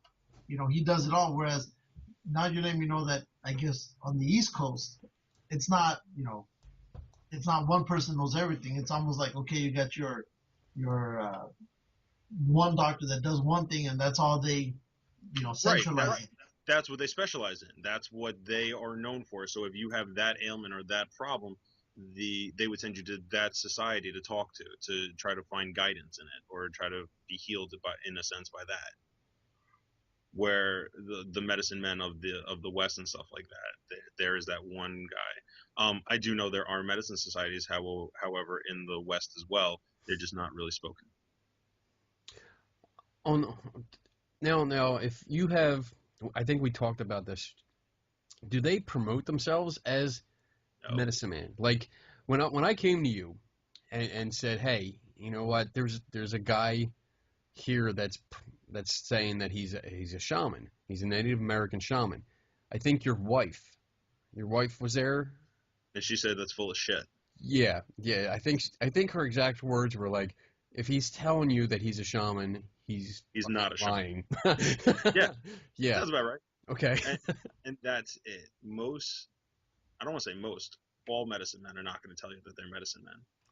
All right, a true medicine man sits back and he doesn't publicize it at all. He's not going to tell you he's a medicine man. He's not going to say that. He's going to be the guy in the back who's just observing. He's the guy feeling the room. Sometimes some medicine men are aura readers, so they'll be reading the room, and they're not going to tell you that they're the medicine man, because that's not something you want to be known. You don't want everybody to come to you. There's a protocol to even going to see a medicine society. There's a protocol to go see a medicine man, and it has to be done appropriately. A medicine man is not going to tell you that that's who he is. In fact, majority of the time is he may give you advice, or he may test you prior to even letting you know who he is. Okay. So someone who tells you up front, like, oh, I'm a medicine man, be like, oh, you're full of shit. They're not they're not going to set up a booth at like a paranormal conference. Yes, Paracon. They're going to say, I'll heal you for $5. Now, do you think that's why this other guy left early? Because I guess he might have gotten a whiff that you guys were in the area. that's what we kind of believe might have happened. Yeah. Because when we were told about it, I decided that I would want to just investigate, see who he is, find out what tribes he was trained by. And he was gone within 5 minutes of going up there. That's a question too.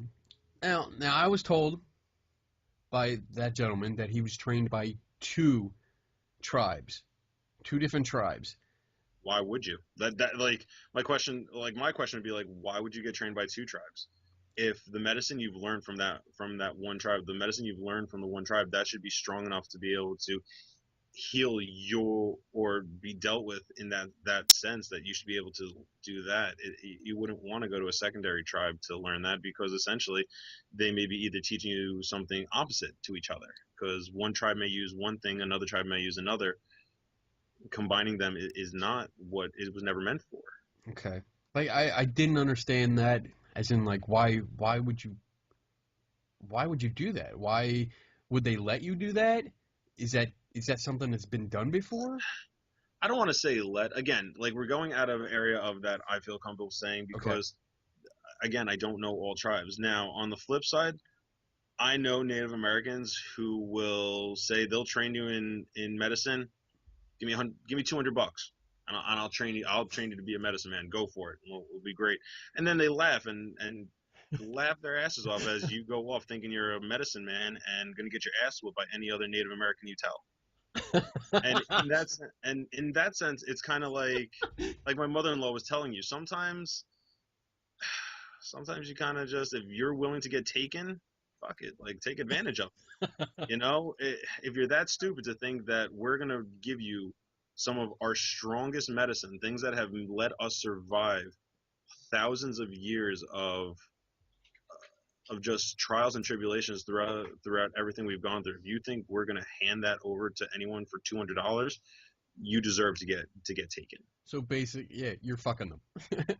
you're essentially, and I know that there are natives that do that. I mean, and you know what? If you're that stupid to think that that's what's going to happen, but then you have on the flip side the natives who are extremely angry and resentful that somebody would even say something like that. Okay. I'm more of that sense. I don't ever like to hear that that somebody is claiming to be something they're not, or doing something in that way. So real quick to stop you. I think it's funny. Real quick to stop you. In regards to the person, shut up. In regards to the person who shall not be named, he claimed Nansemond. That's the one. What is it? Nansemond. Nansemond.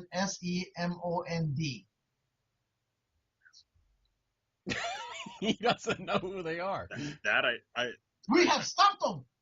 I don't know that tribe. What does he know? Where's the tribe from? Aren't they out of Connecticut, supposedly? Kenny? I have no idea. Here it is. The Nansemond have been recognized as a Native American tribe by the Commonwealth of Virginia, along with 10 other Virginian Indian tribes. They are not federally recognized, but are one of 6 Virginia tribes without reservations that are included in a bill for federal recognition under consideration by the United States Congress. So they're basically out of the Virginia area, but he was claiming them and Lakota. Yeah. Of course, a Lakota. No. Why do you say it like that? Like, is that a common? You have the Lakota witnesses. You have your Cherokee princesses. Or my great grandmother was a Cherokee princess. My great grandmother was a Cherokee princess.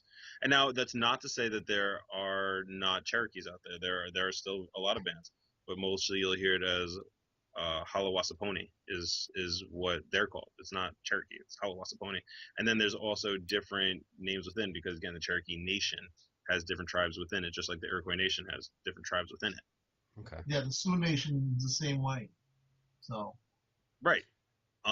So, as I was saying, I can't say for everybody, but yeah, he very well could have. Someone could have said, "I'm going to teach you how to be a shaman," and they're laughing their asses all the way to the bank. Yeah. But no, a medicine society or a medicine man would not just take anybody in to train them or to teach them. That's the last thing they would do. Okay. It's not like Yoda in Star Wars. I will take you in. Yeah, no, and even Yoda said, "No, fuck you. You're not a Jedi. Get away from me. I don't put the Force in you." Right.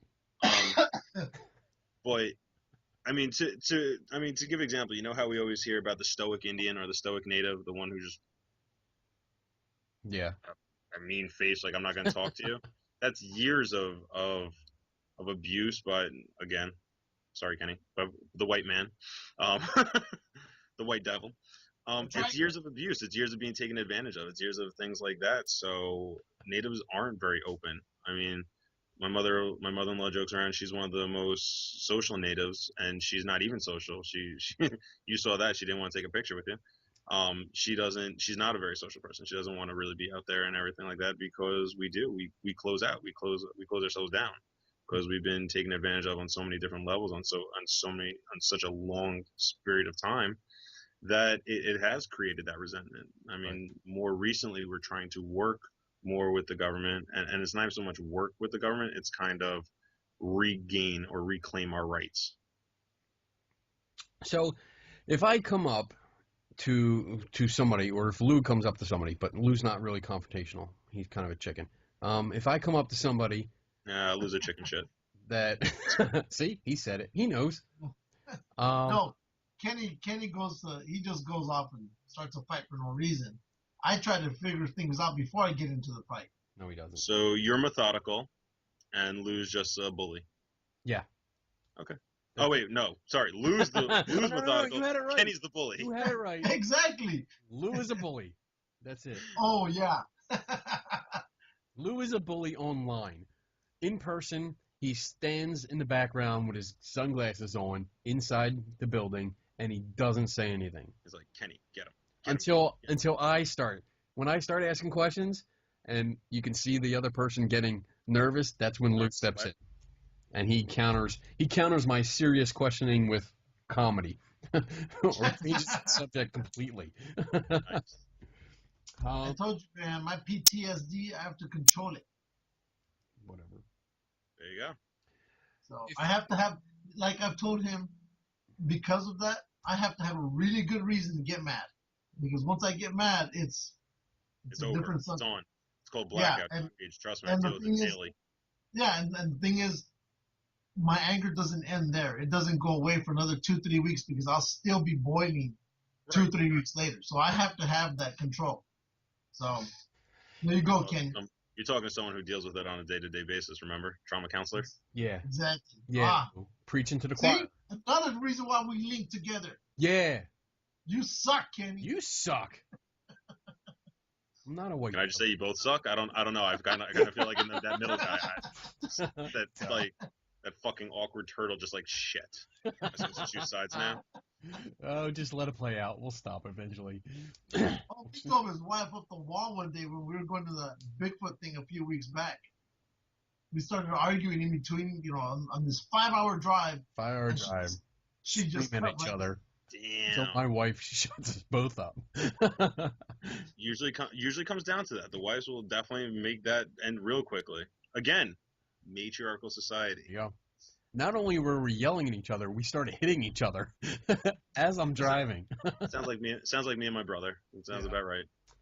So if I come up to, before Lou interrupted me, if I come up to somebody again that is promoting themselves as a shaman, what questions could I ask, or anybody else listening?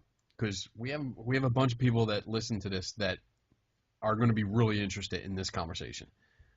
What questions can we ask to kind of, I guess, kind of find out if they're full of shit? Yeah, exactly. Find out if they're fucking around. I mean, first I'd ask what tribes, like what actual tribes. I'd ask who on the tribe were they taught by? Do you have a name that we can track? Do you have do they live on a res? Do they not live on a res? What type of medicine did you learn? Was it and I'd leave it at like what type of medicine did you learn? Because then they have to sit there and still like, oh well, I learned all medicine. No, but be specific. Did you learn did you learn actual herbal medicine? Did you learn spiritual medicine? Did you learn what did you learn? How are you going to help me? It's one of those like anyone can smudge anybody. It doesn't mean that it's going to work, and that doesn't make you a medicine man just to smudge. I really would. I'd ask like, okay, so what tribes did you learn from, or what tribe? And then I'd ask again, like you said, why would you learn from two tribes? If you were adopted and taken in by a medicine man to learn their medicine, why would you betray that and go to another tribe to learn their medicine? Why do you feel that their medicine was not good enough? Would it be how do I say that? Would it be considered Conflict of interest? would it be considered betrayal? I wouldn't say betrayal, but again, I'd make them think that. Okay. I'd want to see. I want to see their reaction to it. Right. Um, Like you were no, taught by this person. This person took you in, took the time and energy and to train you, everything to train you, become a medicine man. mold you, and then you just turned around and went somewhere else to learn something completely different or from a different tribe. Why would you betray the trust of that first person? Something like that. That's good. Mhm. I like that. Yeah. And it's not so much that it's a betrayal, and some medicine men might say, sure, go learn from somebody else. But I want to see their reaction. I want to see how calm they are, or I want to see if they're starting to sweat. Like, why am I asking what tribes? Why am I asking for a name? And that's my big thing, is with Native Americans, it's a name. We can trace people with names. They're big families. They're families that you can definitely find. If you really want to play, if he wants to play that card, I can even say, okay, just what is he on the rolls? Is he on the Stop, Lou. stop, me. Lou? Them. Somebody. Dude, he fits in so well with us. Damn it, Lou. Damn it, Lou. Shit, you're my boy, Blue. So, That's it. but I'd ask for a name. I'd be like, can I have a name and what tribe you're talking about? Because if there is a name, then he should be on the rolls. He should be on a register. There should be a tribal roll that he's on, or we could trace the family name. That's a lot of times how people will know each other. So right now, if I went up to a reservation and stuff like that up north in Canada with the Six Nations and stuff like that, I would have to use my wife's family's name, and again, people will test you on that. People will test where you're from by who you know, what's your name, where you're who you connect with. That's a big thing, is your name, is who's going to be, because again, when the European government came in and everything like that, everything was put onto registrations, or rolls is what it's called, the roll calls, by the BIA, by reservations and stuff like that. And so we trace the lineage back through that way. So I would definitely ask, I'd be like, so okay, what tribe, who was the man who taught you, and can I have his name? Because I'd love to just see his status in the tribe. Awesome. This is gold. I love this. This is. I'm gonna fuck someone. He's like, I'm gonna over. fuck everybody. I am. Oh yeah, he will. He will now. You've given him ammunition that he's not gonna go to places. Just walk up and be like, fuck you, I've got the talking feather. You can't say shit right now. I am so gonna do that. I'm gonna take this with me and be like, look at, you know what this is, right? You better know what this is. So I give you some shamanism. Tell me what this is. Yeah. Shh, bitch. But again, as I said, the giveaway is him promoting himself as a shaman. Yeah. Natives will not say that they are a medicine man. A medicine society will not let you know that they are the medicine society. I know natives who are in medicine societies who will deny that they're in the medicine society. And that's because, again, it is a very closed, private, sacred thing. And it's not something that's ever shared. I could tell you a story. My uncle was, or again, I always say my uncle, but my wife's uncle. He's your uncle. If you believe it, if you're saying it that way, he's your uncle. Yeah. And he really is. Like, we are family. Like, and I love him as my uncle and everything like that. He was a firefighter in Philadelphia, and they had a centennium where they invited all the Native American nations to Philadelphia to redo the treaty and to give back some of the wampum belts and other things like that, and this and that. And so he invited the Iroquois Nation because they were a big part. And he was given the opportunity. Well, not really given. He knew Iroquois women and everything, and asked to have an audience at the Longhouse. Now, the Longhouse is the governmental building, essentially. It's where the families all get together. Now it's mostly for ceremonies and so on and so forth. He asked for an audience with the tribal council to invite them to come to this ceremony. Well, he got 5 minutes. he was escorted in by armed guys, and the first thing they said was, "How dare a Southern native ask an audience with us?" And at that point, you knew, oh shit. Again, it's not that they hate the Southern natives or anything like that. It is a closed community. That is it. We are them, they are they, and that's that. I mean, eventually the Iroquois, they went to that ceremony. They brought a wampum belt with them as gratitude and stuff. There was proper ceremonies done about it. But it's a closed nation. You're not gonna get this type of information. You're not gonna get things like that. Creation stories is only heard in the longhouse. There are stories that are told to the young to teach them lessons and stuff like that. There are people who are called storytellers, and that is a very actually important role within the Native community because they're the lessons that we teach our young. So again, wow. that's a lot of. The minute you tell me you're a shaman, I know you're full of shit because you're not going to tell me that. That's the last thing you're going to tell me because a lot of things can go wrong. All right, I'm not going to tell you my information. I'm not going to tell you that about me. That's awesome. That's awesome. I like that. Now we know. Yeah, now we know, and now I'm gonna really drill some people. I'm gonna call them out, and this is what I need. I mean, when I am the skeptical science guy of the two of us. You just gave him more bullets. Yeah, basically. And it's not like, and I don't attack people with personal beliefs. Mm-hmm. So I make that clear. Like, if you have your own beliefs, totally respect that. Everyone, I will defend your right to have your own personal beliefs. But it's when people steal other beliefs and try to profit off them by promoting themselves as something that they're not, as a fraud, that's when I get pissed off, and I want to do something about it. I mean, the big thing is, and this is even a fight within the Native community.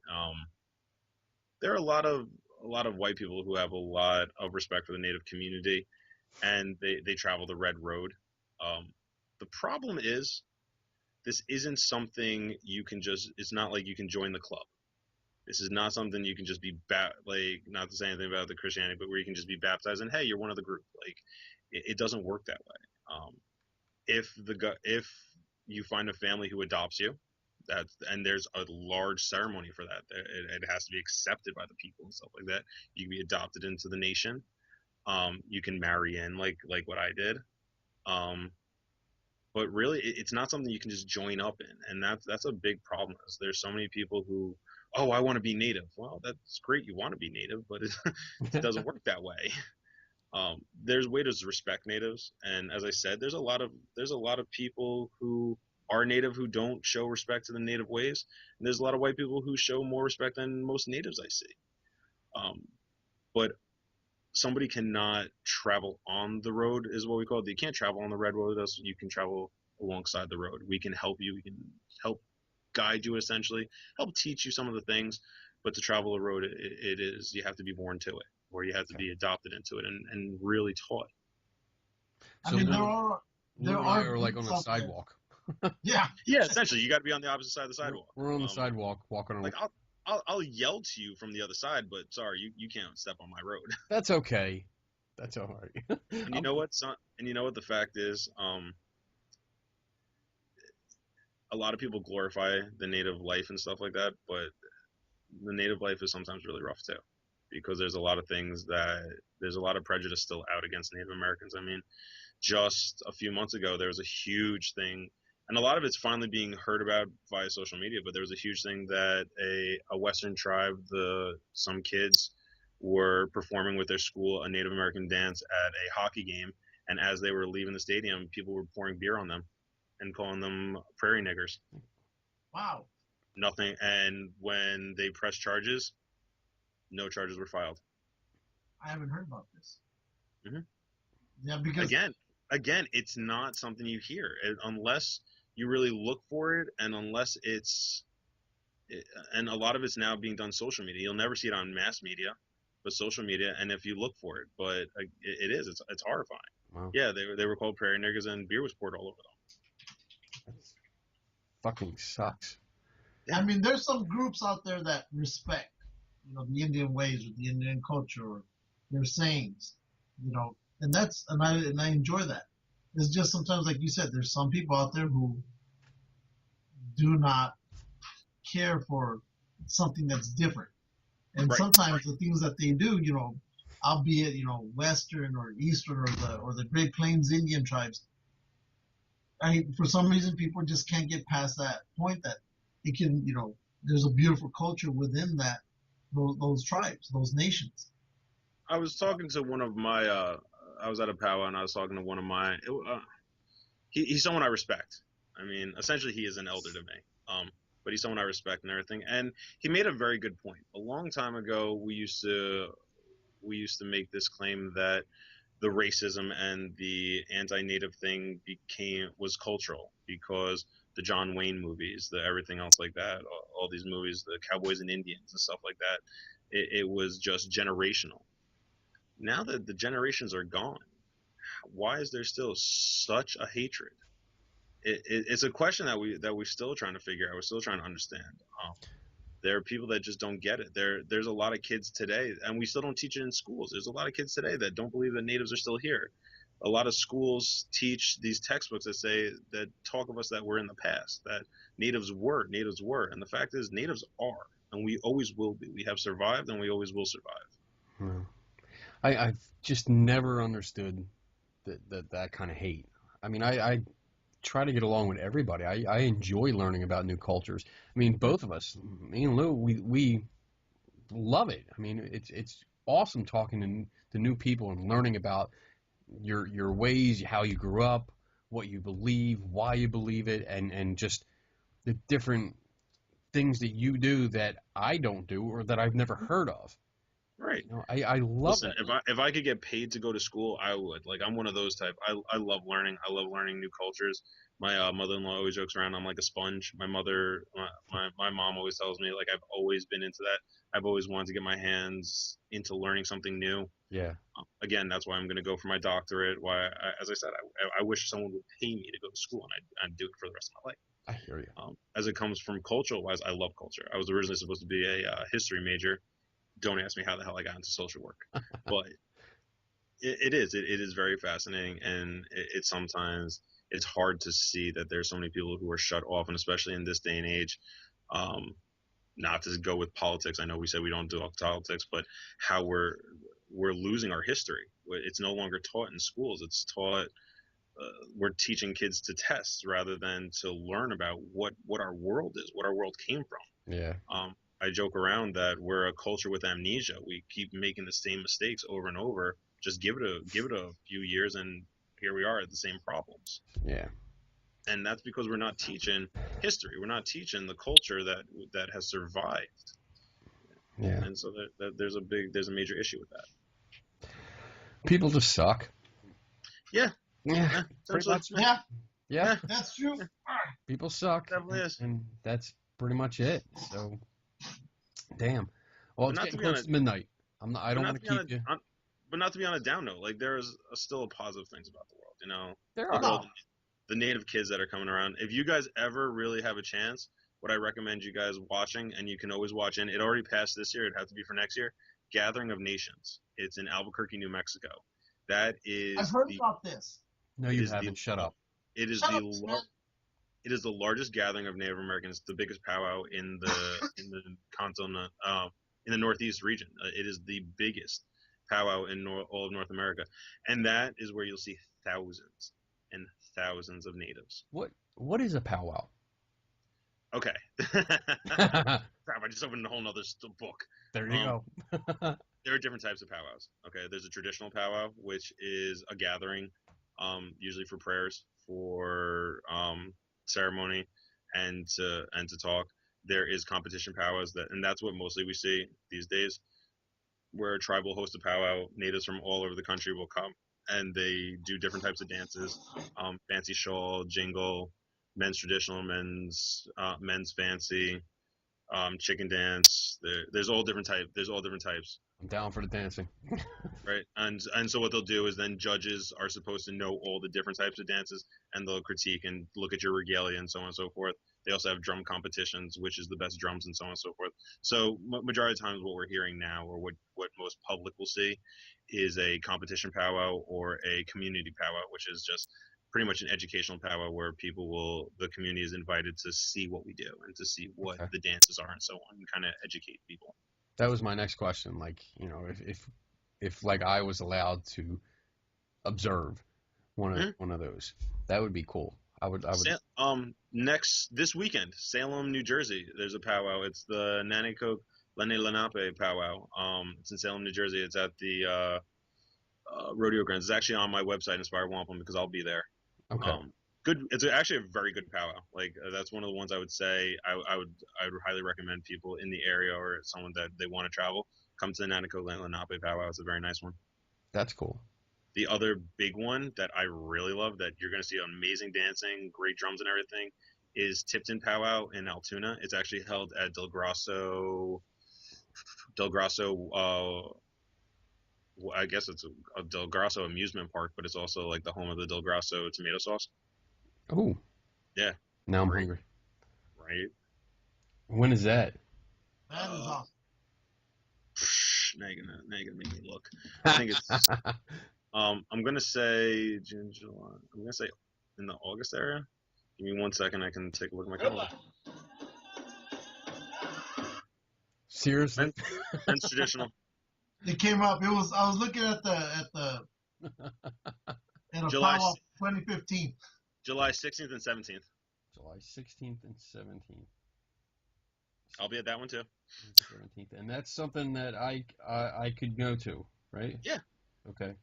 Listen, the ones that you wouldn't be allowed to go to are ones you'll never hear. Oh, okay. When it says no white men allowed. Or says no anybody allowed. Yeah. Personal invitation. No Mexicans allowed either. I just go as an Aztec. That's fucked up. I just go as an Aztec. Whatever. I represent my people. You barely passed for a Mexican. Shut up. I'm the albino Mexican. That's some cold shit. He's just pissed off because he has nothing to fall back on. He just destroys everything. I am not. Yeah, that's right. I have nothing. What's your ancestry? Mine? Yeah. English, Irish, and German. All right, so you got Celtic. They're awesome. You got the Germanic tribes of Europe who had a lot of ancestry or had a lot of like the indigenous, the Germanic people were very interesting, especially with their medicine and stuff like that. They had the runes and things like and other things. Like so, there's a lot of do the history. That's why I hate when people tell me like, oh, I want to be Native. I'm like, oh, learn about your own culture. I'm sure your culture thrived. It had an amazing time. My history is Jedi. That's what it is. Fuck yeah. Yeah. Yoda ain't got shit on me. Yeah. Word. Honestly, I'd be Master Windu. I love that purple lightsaber. I'd fuck everybody up. I'd just be rocking that. I'd be like, yo, seriously, you want to talk about my wampum? in India with the lightsaber. You have no idea. You know what? I already got a lightsaber with that's a bow and arrow. I want to see that. That'd be ridiculous. It would shoot lightsaber arrows. Yeah, exactly. Essentially. It would be, you know what? It's that bow from the old Dungeons and Dragons cartoon. Remember that one? I know what you're talking about. It was just a bow, and he. Essentially, you know what you could do, because obviously a lightsaber is crystal. It's forced by the crystal and the force within the crystal. If you shatter a crystal, use the shatter pieces as the arrows. Ooh. Mind fucking. Oh, I'm gonna look up that date for the Altoona thing, and if I'm open, I don't have my phone. Tipton is July 16th and 17th. As I said, really good powwow to go to. Last year they had some really good drums and everything there. The dancing was good. I don't think I'll be in regalia that time because I'll be coming home. I'll be coming back from a Journey concert. Journey? Damn. Hell yeah, Journey's on the 15th. I cannot wait. Wow. Yeah. Wow. That's awesome. So I'll be at a Journey concert. What's that? That's the All right. grand. That's So the ones on the far, the ones that are coming in right now are fancy strollers. The two in the front are, it looks like men's traditional because I'm seeing bustles. Yep, that's a bustle, so that's a men's traditional. The guy with the double bustle is a fancy dancer. Tilt it up a little bit. There you go, so we can see it better. There you go. Yep. All right, so the two guys with and the guy coming in after that looks like a traditional. The one woman dancing with the fan, she is a jingle dresser. That's actually a medicine dance. Ooh. It's used for healing. The woman next to her is a fancy stroller. That's what my wife does. And again, what's going to happen is it looks like grand entry. That's where everyone. That's what it is. It's a grand entry for the Gathering of the Nations for 2016. Oh, if you go to the very end of that, you will see how many natives. I think they had like 1,200 natives actually in the circle. It took like an hour and a half to get like 2 hours to get everybody in. Wow. Yeah, it's almost a 10-minute video. It's a spectacular event to watch. This one I'm putting onto our Geeks and Go so people can see what we're talking about. It is. It's a spectacular thing to see. It's Gathering of Nations. Here's an idea. There you go. Wow. And then you'll have the Southern traditional, the buckskin compared to cloth dress, the jingle dressers. At Gathering of Nations, majority of the different tribes will send representatives of their tribe. So like their powwow princess or like the Seminole princess and things like that.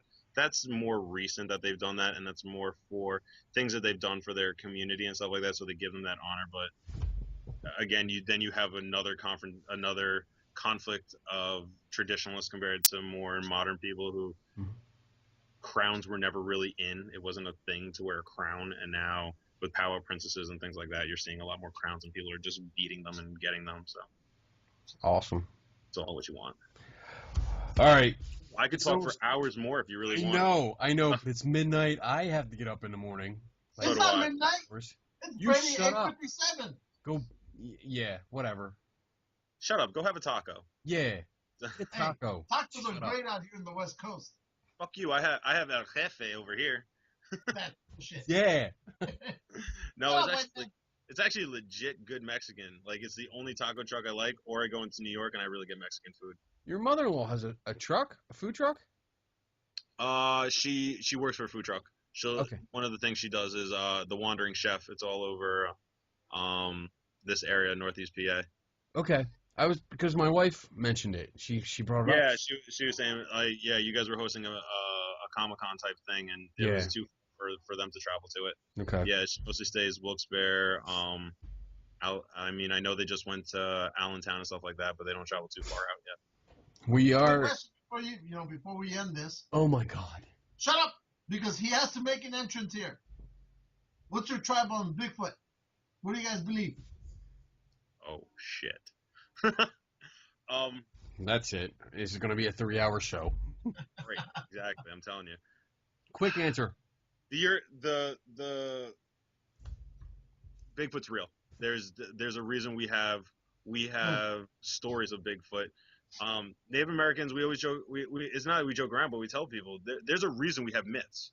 They all come from something. Just like tooth fairies, just like things like that. They all come from something. There's a reason. There was a past to it.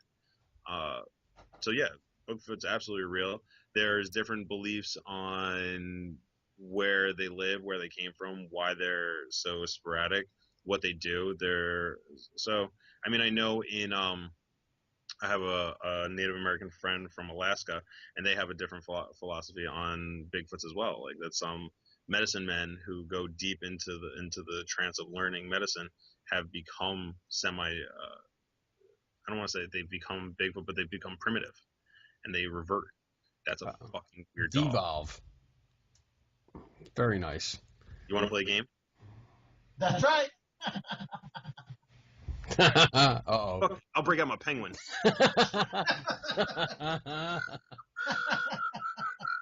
That is awesome. Or I'll break out my otter. This is my otter bag. This is for my regalia. Yeah? Well, this is my tribble from the Star Trek Enterprise. This is my knife that will slice that thing right in half.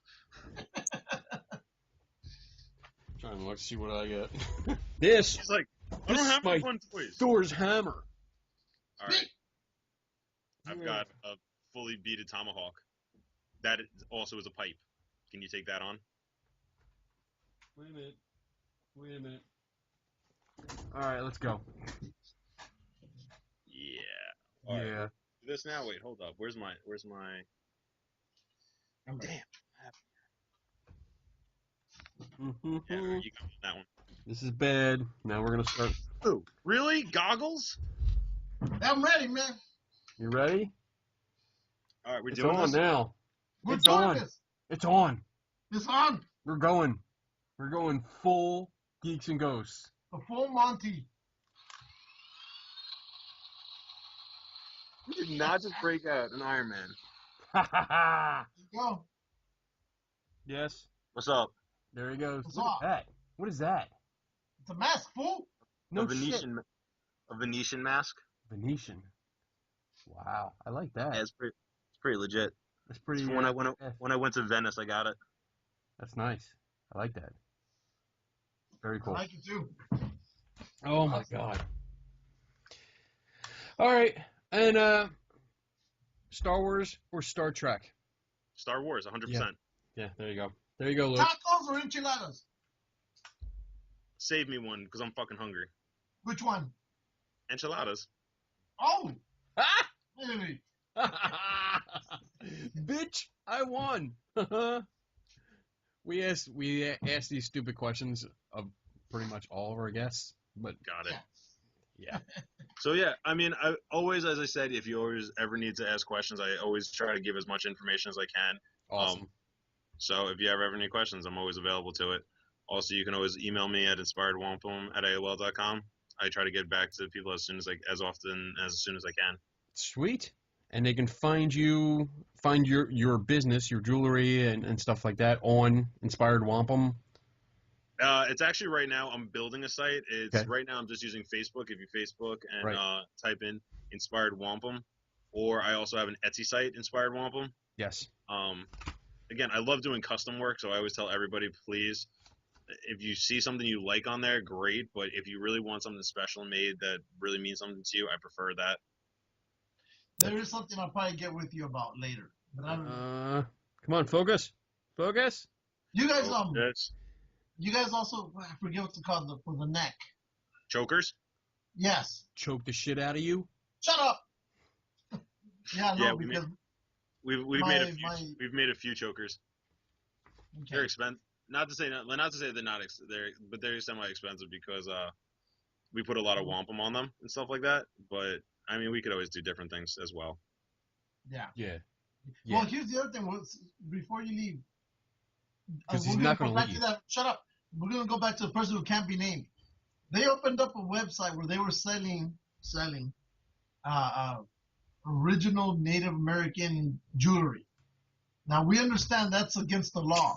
You know, if you're not an Indian, look at that face. If you're not from a tribe, that's a federal. That's a federal crime because it's the Native American Crafts Act. If you report them, they can be held. I mean, in all essence, again, it's the government and it's natives. They really don't give a shit. What they'll do is they'll just shut them down, and then they'll open up 2 weeks later with a different name. But yeah, it is a federal offense to claim something to be authentic Native American made without having a Native American tribal ID number. Oh, that's good to know. Yeah, that's why I brought it up. That's very interesting. On the flip side, I'm going to tell you this, however, there are a lot of natives that don't get registered. Like, I'm not registered. My wife isn't registered. We don't register because who is the government to tell me who I am? Yeah. What happens if you do register? I mean, is there like a... Then they can track you. That's how I look at it. Okay. Then you're on the grid for them. Then, God forbid, because there's a lot of nations that do not have any peace treaties with the U.S. government. Okay, so essentially we're still at war with the U.S. government, and some tribes are. So if you're on the rolls or you're on their books, they know where you are. So there's a lot, and also again, as I said, there's a lot of that. Who the hell are you to tell me who I am? I don't need. Did you realize that this is something that's gonna interest you, Keith? Kenneth. Sorry, Keith. Keith. It's 12 o'clock. Who the I'm fuck sorry. is Keith? Are you? Yeah, your name is Mary. It's your alter fucking ego. I don't know. All right. I'm good with that. My Your name is Nancy now. The interesting part actually, and I know we're going over, so I'm sorry. I told you I could talk forever. That's awesome. Awesome. Okay. Distractibility. I hate you right now. If a Native American, let me ask you a question. You know what? And try to answer me this one. If a Native American marries another Native American, they have a child. How much blood is that child? Are mom and dad both pure? a Native American? How much blood is the Native American? Is the child? I would say 100% pure. What, by U.S. government standards, that child is now 50%. So now that is that Common Core math? That Native American child marries another Native American. How much blood does that child have? Wait, say that again. So that their Native American child, marries another Native American. How much blood does that child have? Does their child have? 25. 25. Now that Native American child marries another Native American. How much blood does that child have? Who comes up with that shit? It was used to exterminate Native Americans, and is still used today. So you can go back 8 generations to prove that you're black. You can go back 4 to prove that you're Native American. That sucks. That doesn't make sense at all. I know, it's core math. Core math. Yeah. We'll blame Common Core math. But how shitty is that? That's what I'm saying. These are the things that people don't know. People don't understand that to this day they're still trying to say that we're not here. Well, I know you're. That's again, as I'm saying, why you got to be careful on that whole Native American Crafts Act, because there are a lot of natives that aren't registered, and they are native. Just like my stuff, I've had people question me, and I've had to prove my name. I've had to prove who my wife is, who my family is, and be like, you can go fuck yourself. Like I do have the documentation if I needed to. Okay. Now here's a question, because you're originally Colombian, and your wife is Native American, and you have a child. How much blood, that we were just going through? How's the government look at that? 25. It would still try to extinguish us. Exactly. No matter how you splice it, 4 generations, your child no longer has Native American blood in him. So whether you marry native to native or native to non-native. So what's the other percentage then? What do you mean? Like, how do they designate if they're telling you that you're 50%? Like the child, where's the other 50? What's the other 50? It's no longer that tribe, or it's no longer that, so they've just cleared it out. Just you're 50% nothing. Yeah. Wow. Right? Really fucked up. Yeah. That sucks. It's harsh, right? Okay. Wow. We need to end on a good note now. Yes. Tell us something happy. Something happy? That's sad that I have to think that hard. We're gonna scalp Kenny at the end of this show just as a one-time event. And I can show you how. Now. Do it. Do you know that scalping actually is not a native thing? What? Oh, boom! Scalping is not a native thing. It was actually taught to the Native Americans by the French. The French taught the Native Americans to scalp to prove that they were bringing heads. Wow. Damn French. Damn French. Yeah, it was natives did not originally scalp. It was originally that. Wow, we're learning a lot today. Aren't we? This is awesome. I know it is a lot, and you got to think I'm condensing this. My lectures are usually 2 to 3 hours. Oh my. Dude, we're gonna have to have you gotta back go. again. We're gonna have to have you on again, and just talk about more. We'll just go randomly and just have you on and just let you talk. That's kind of what we just did. Like we'll just leave. I even brought out my cards like that I used to talk, and I'm like, yeah, that's out the fucking window.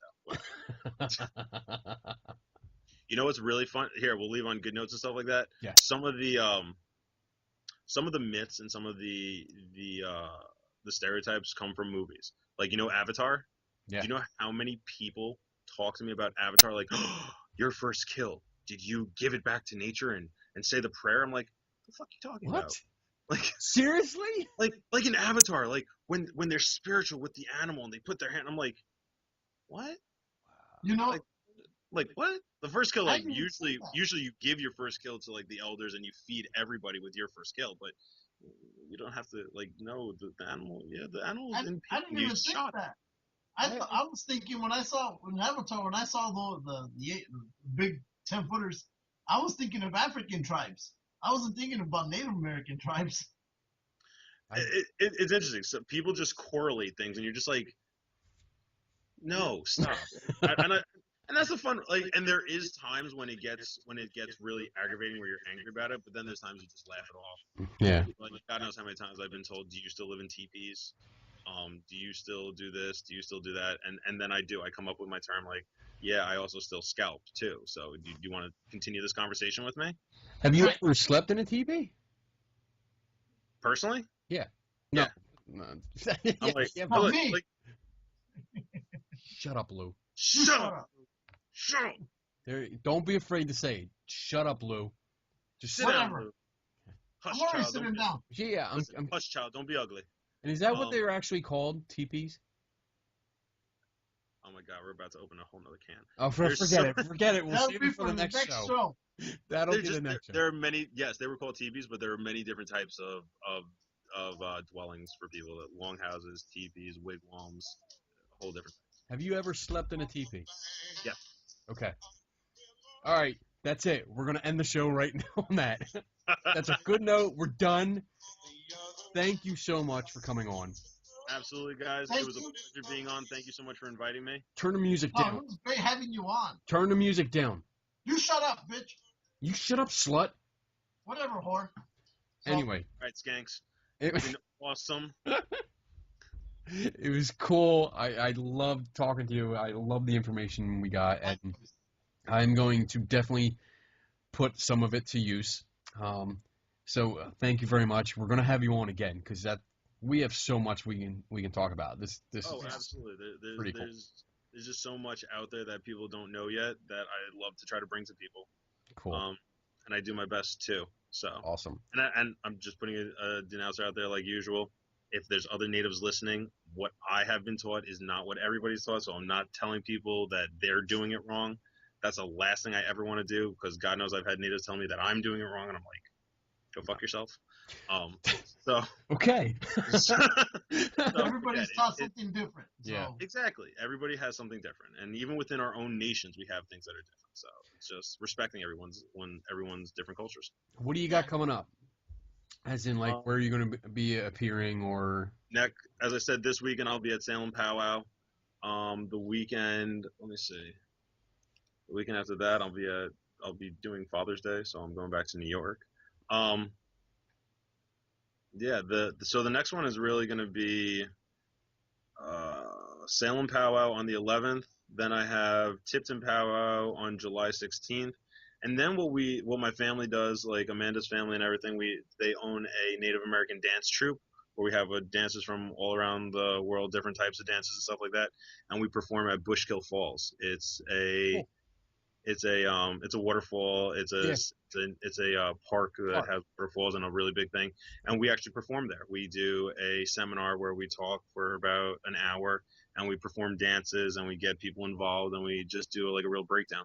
Cool. Yeah, I've been to Bushkill. I go up there So for photography. So yeah, so we perform there on the 6th, the 13th, and the 27th. We'll be having different dances there and different explanations and shows. 6th, 13th, and the 27th. Cool.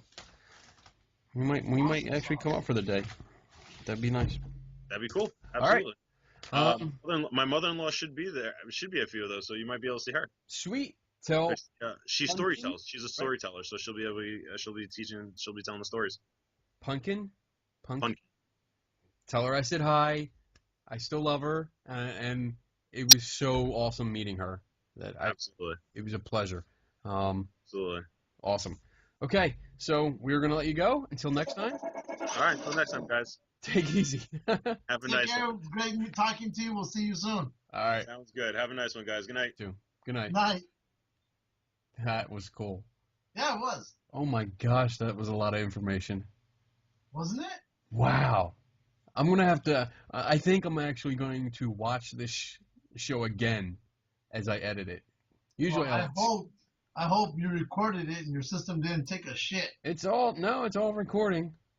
I got an hour and 46 minutes just on this one, and then another 24 minutes on the first one we did before you said, I'll call you again. Call me back. Why? No reason. Click. So, oh my goodness. So much information. That was awesome. That was really cool. He's a nice guy. I told you you'd like him. Yeah, no. Yeah. Yeah. And there's some times when you start to talk to somebody, you can tell just from the very beginning that, Look at me. you know, That's shut up. I'm doing something over here, but I'm talking to you. Look at me. shut up. When you can get that good feeling out of somebody when they're like, you know, Yeah. you get that good vibe. Yeah. He fit in when I started interviewing him Saturday. When I started talking to him, like before we started rolling the camera, I was like, we do this podcast, and I have that spiel, you know, we do a weekly podcast. We talk about everything. We talk about, you know, paranormal stuff, but also a lot of comics and sci-fi and science and all that stuff. Hip dancer, O.D. Draper. Our hip. Yeah.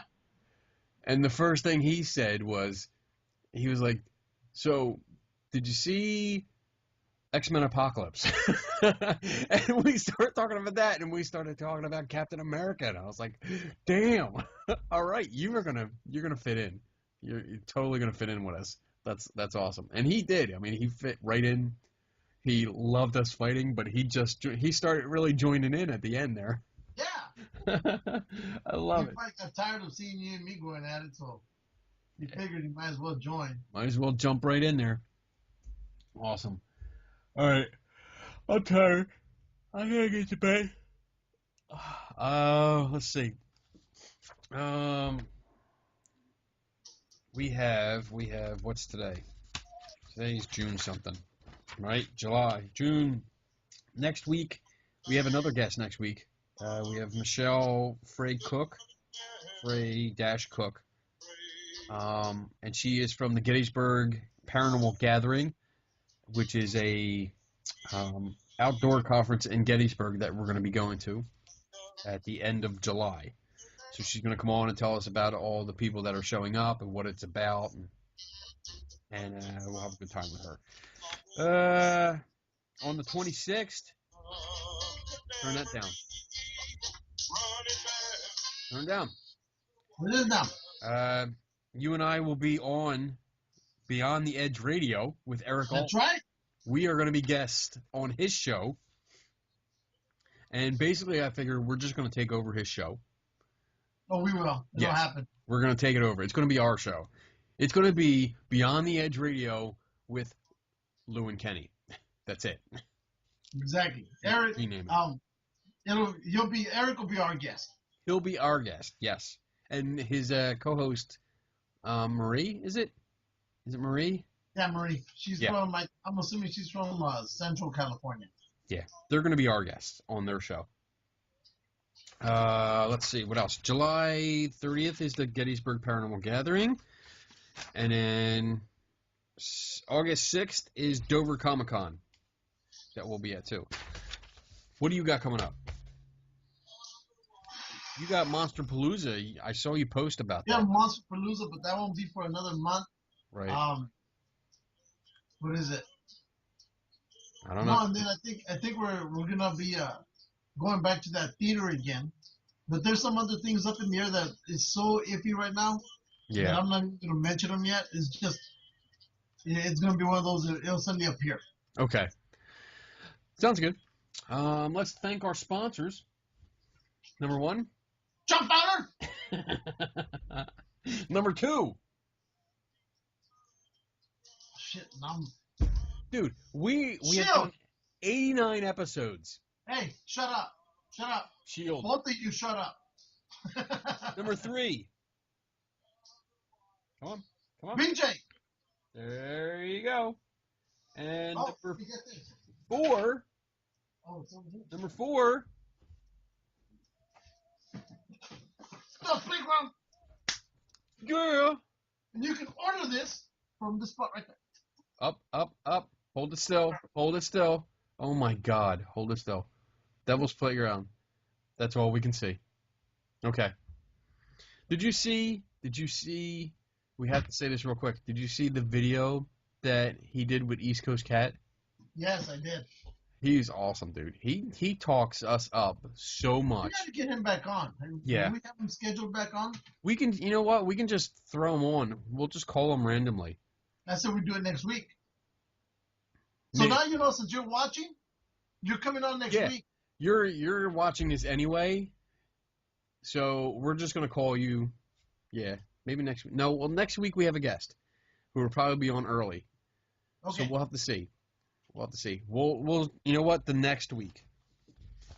So Dax, we are gonna have you on the 21st. It's a Tuesday night because Lou has something to do that Wednesday. Yeah. That's the 4th Wednesday. So we're gonna be 21st. Dax, you're coming on. All right, I'm gonna write it down. I'm writing it down in here right now. There it is. You're on the schedule, Dax. Right. So now it's official. You Damn it. can't cancel on us, bitch.